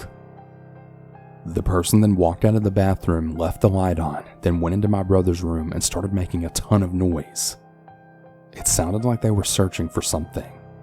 All I did was lay there shivering. After a few more minutes, the person walked by my bedroom again. I expected at any moment that a stranger would then walk into my room, but they didn't. I heard them making noise in the living room, walking around huffing and puffing. Then they started walking back and forth right by my bedroom repeatedly, into the bathroom and then back out, over and over. At the time, I was 100% sure they were messing with me for some reason. They knew I was there, whoever they were. I heard the person making noises. By this and by the really huge figure that I saw walking back and forth, I knew it was a man. They continued walking around each room except for the one I was in, and then suddenly I heard them walk back through the house to the back sliding door, open it, and then leave. I lay there in bed terrified, just wondering what the hell just happened. After a while, out of sheer exhaustion, I fell asleep. In the morning, I found that my dad and brother were home. I have asked the both of them dozens of times, but they both promised me that it wasn't them. Plus again, why the hell would they go through the back door, then leave again through the back door? This was about 21 years ago. I'll never know who it was or why they were there. Nothing was missing either. What really makes me wonder to this day is why the hell they never came into my bedroom. I mean, the door was wide open and they walked by it at least 20 times. It just doesn't make sense.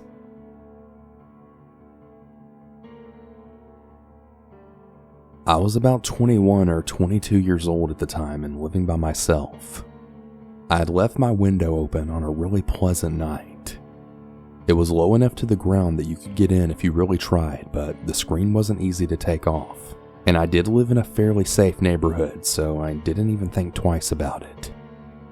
I woke up in the middle of the night to the smell of smoke, and I reached out to turn on my lamp, and my hand then hit what was very obviously a person.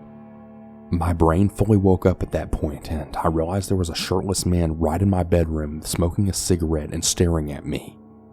I remember yelling for him to get out of my room, and I must have spooked him just as badly as he spooked me, because he leapt out of my window and took off after that. I slammed it shut, then moved a bookcase in front of it, and when I went out the next morning in the daylight, I found the screen sitting against the house. I didn't sleep for the rest of the night, and I haven't slept with the window more than having it cracked ever since. I also absolutely refused to live on the ground floor of a building. I don't know if he was planning to rob me or what, but it was absolutely terrifying, and it really makes me wonder how many times it happened and I didn't wake up. It was scary. This happened a few years ago. My parents were both working out of the city. My siblings weren't home because they had to go to school that day, so I was left home alone. I was playing some games on the main PC in the house that's right in the living room. My parents never allowed me to have electronic devices in my room. They trusted me to stay home alone with all the rules of not picking up the phone or opening the door when someone knocks or when someone rings the doorbell. While I was playing games, I had heard the sound of my front door then opening. I was confused because my parents weren't to be home anytime soon. I checked the door and it was wide open, but there wasn't anyone there. I yelled for my mom and dad, but no answer. I texted the both of them, but they said they were still at work. I got a bit creeped out, but I thought they forgot to lock the door and maybe the wind opened it or something. I just decided to go back to the computer that I was playing games on, that is, until I heard a noise coming from my room. I got really frightened, but my stupid young self just decided to check it out to see what the noise was. I checked the bathroom first, but I then heard a zipper opening and closing. I didn't have a closet at the time since mine had recently had to go because there was mold behind it. I looked into my room, but everything seemed fine. I got a little closer to my temporary closet and opened it a bit. Once I opened the closet, my heart started pounding. There was a man holding a knife in my closet. I ran to my living room, shut my bedroom door, and took the house phone. I ran outside with the keys to lock the person in the house. I called the police and they were able to arrive shortly after. They looked through the house and they found the person trying to look for me all over the house. Since there was no way that he could have gotten out, he got arrested. I still get nightmares about this traumatic moment. What if I didn't hear them and I just went to sleep that night? Would I be dead? Who knows, but the thought of that absolutely terrifies me to this day.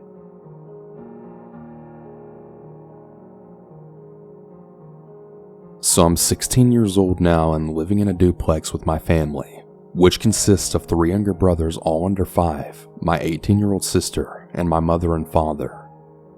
About 3 years ago when we lived in our old apartment, I was home alone for the entire day. This was pretty normal as my father worked in the summer. My mom would take the kids out to do things like swimming and other things like that. I usually just slept in and I had a small list of chores that I had to do during the day before everyone came home. One of those happened to be laundry. The way that the apartment is set up is on each level there's about 20 places where people live, and only one laundry room shared amongst us. I lived a few doors down from it, and I had to pass the door to the stairs in order to get to it, which that door had a little window. I was going to throw the clothes from the washer into the dryer when I then heard a clicking noise. I wasn't really sure what it was, but for a second I decided to listen before it then stopped. I was always really freaked out from that apartment, and this definitely wasn't helping. I finished throwing the laundry into the dryer and then started it. Then I started walking down the hall when I then heard that same clicking noise yet again. I froze. It sounded like it was coming from the stairwell. So as scared as I was, I looked out the window. And to my surprise, I didn't see anyone. Really relieved, I booked it down the hall to my apartment. I closed and locked the door, going about the day again. Or so I tried. When it's quiet in that apartment, you can really hear everything. Conversations, footsteps, laughing, everything, especially from the hallway, and that's where the most crap was heard. I was in the kitchen feeding my animals when I heard slow, heavy footsteps in the hall. It sounded like they were coming down the hall right outside of the apartment. I decided to run to the living room and mute the TV so that I could listen, when I then heard 3 loud bangs at my door. I was kind of crapping my pants at this point, not really knowing what to do. I kept the TV muted and slowly moved my way to the door, looking out the peephole. I was horrified at what I saw. It was a black figure standing with its back towards me. I didn't know what to do, and I was frozen in place. And then, I heard a familiar sound. That same bizarre clicking sound that I heard before. I noped the hell out of there and grabbed my animals, then hid in my room. I mean, I was really scared, but I was starting to wonder if it was really nothing. I usually listen to scary stories just like these to scare the crap out of me, but maybe something was actually there. Later in the evening, when my sister arrived home, I told her about what I saw because she's really into supernatural things like that. When I told her what I saw, the color from her face ran away. She said something along the lines of seeing that same figure, but in dark rooms and hallways, not lit ones. The next time I encountered it, I was sleeping on the bottom bunk and my sister in the top. The clock read 3:37 a.m., the fan was going, and the nightlight was plugged in. My sister was sound asleep at this point. I heard the clicking again, but this time quieter and from under the bed. One of my cats on my bed didn't seem to notice it, so I figured maybe I was just imagining it. That was until I then noticed a long black, bony cold arm then reach out and start making its way right up to my bed. I then yelped, enough to wake up my sister but no one else. Pretty groggily, she just tells me to shut up and that she's trying to sleep. "But you gotta see this," I say as I look down and notice the thing's gone now. I didn't catch an ounce of sleep that night.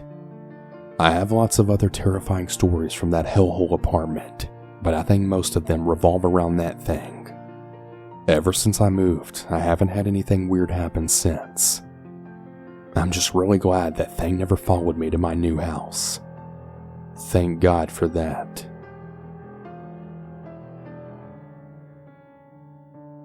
One night I was watching The Conjuring at home with my little sister when we heard someone putting a key in our front door, as well as opening it.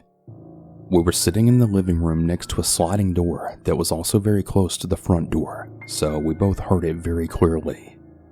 Now, this didn't really alarm us since we knew that our dad had recently gone out to get some things, so we kind of just assumed that maybe he had returned.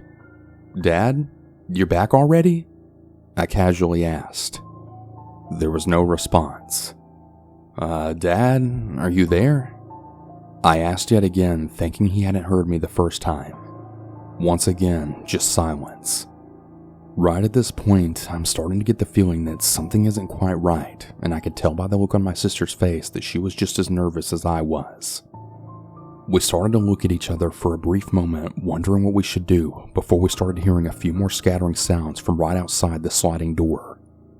By this stage, I was frozen in fear. I tried one more time in a louder but shakier voice. "Dad, is that you?" But the silence continued. Now at this point I'm freaking out and I literally jump right off the couch. My sister also abruptly gets up and starts rapidly walking to the other end of the room, which leads to the kitchen area.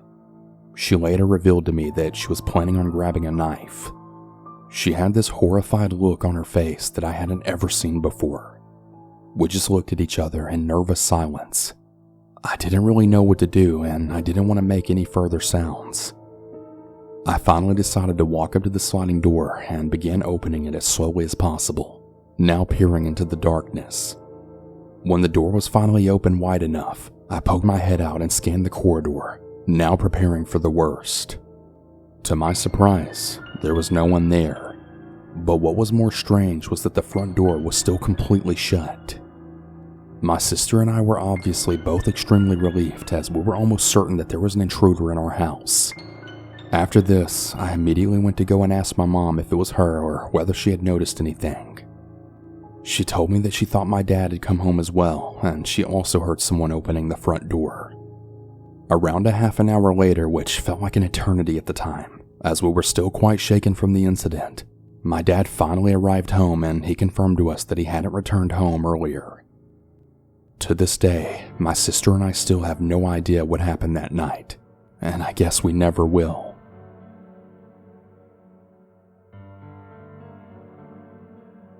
When I was 9, I was staying home alone. It was early morning, and I had just gotten out of the shower and brushed my teeth. I put on my favorite outfit, set up a little area in the living room with a drink and a snack, and then turned on the TV to watch something. The phone rang. I went across the house to go answer it. The voice on the other end was, well, really familiar and really comforting for me. He asked me about my day so far and he made small talk. After about a minute or so, he then said, "I like your outfit. Is pink your favorite color?" I replied back with, "Oh, thank you. No, it isn't." "What were you planning on watching on TV?" he asked. It took me a few seconds to understand what was happening, as I was only 9 years old and very naive. The voice on the other end of the phone then changed. It became deep and raspy and horrific. The voice then proceeded to describe all these horrible things that they wanted to do to me, and in detail. I went numb. My skin felt as if it were on fire, and my heart was racing. I had never been more terrified in my entire life. I slammed down the phone, and then I called my mom at work. I tried to explain what happened, and I'm not sure I was making much sense. She got on to me for answering the phone, and she told me to go back about my day. I remember trying to explain to her that he was watching me, and that he told me what I had been doing, and that he knew what I was wearing. I also mentioned that I was going to call 911 because I needed help. "That isn't necessary. I'm not coming home. Just don't answer the phone and go watch TV," she said, and then I hung up. I was really confused and I was scared. I could feel his eyes on me. I pulled the curtains closed and I raced around the house, torn between doing what I felt was right and doing what I had been told by my mother. This whole time the phone was ringing. The second it would stop, it would just start up yet again. The sound of the phone ringing would pulse through my entire body like electricity. It was practically paralyzing me. It was like I was frozen but also on fire at the same time. I waited for a pause in the ringing and called 911. I'm home by myself and I'm 9 years old and someone's watching me and telling me they're going to kill me, I told the operator. She tried to keep me calm and she said that she would send help for me. I remember standing there listening to this kind voice just trying to help me, but I could feel every scary movie scenario just playing out behind me. Was he creeping up behind me with a knife? Was he going to shoot me through a window? Was he going to throw a rock through the glass and open the door? I just didn't know. I couldn't breathe and I couldn't feel my body. In a moment of panic, I set off the alarm to the house and ran outside. I remember this sense of relief, but also this overwhelming feeling of having a separation in my reality. The house felt small and dark and really dangerous and cold. Outside felt open, as well as safe and warm. I could hear lawnmowers and the sounds of birds chirping. It was a beautiful break from that bone-chilling feeling of the phone. It was like I was watching a movie and I could see myself experience both of these environments at the same time. A neighbor was pushing his child in a swing. He was concerned. He let me stand next to him and he protected me. I could hear the sirens now, the blaring sound getting louder as they grew closer. It felt like it took an eternity, but the police finally arrived. An officer walked over to me and he asked me what happened. I did my best to explain it, but so many of the words on the phone that were used were just so embarrassing. I couldn't bring myself to use such adult words to a police officer. And his other words were just bone-chilling. I couldn't say those either. To this day, I can still hear my young voice repeating the words. He was watching me. He said he was going to kill me. Not long after, my mom's car pulled into the driveway. She, for some reason, decided to come home. She didn't look for me or come to speak to me. She just calmly got out and then walked over to the police officer. I was standing in the doorway from the house to the garage, just facing the driveway. I could see my mom and the police officer. I was watching and trying to understand, trying to figure out what was happening. Then I saw it. She was laughing. My face was swollen from tears, my heart still racing, and my skin was on fire. And my mom was laughing? What the hell was going on? Very slowly, I crept a little closer, and I then overheard. I'm so sorry about this. I guess she just got scared being home alone and overreacted. I'm really sorry. What the hell's happening? What did I do wrong? Did I imagine this? Was this a dream? Should I not have called 911? Did I actually overreact? My memory of what happened after that is a little hazy. I remember refusing to stay home alone and the sound of the phone ringing just rippling through my body. It wasn't something I liked discussing. I refused to repeat what had been said to me by the voice on the phone. My mom decided that she knew who did it, but she didn't even know the details. There was no investigation. No one was questioned. She told me it was a boy who was the same age as me who lived across the street. I knew that was impossible, but no matter how much I protested it, I was always told that it was him. Many years later, after I was an adult with my own children, we were at Christmas. Everyone was in the living room and I had gone into the back bedroom to change a diaper.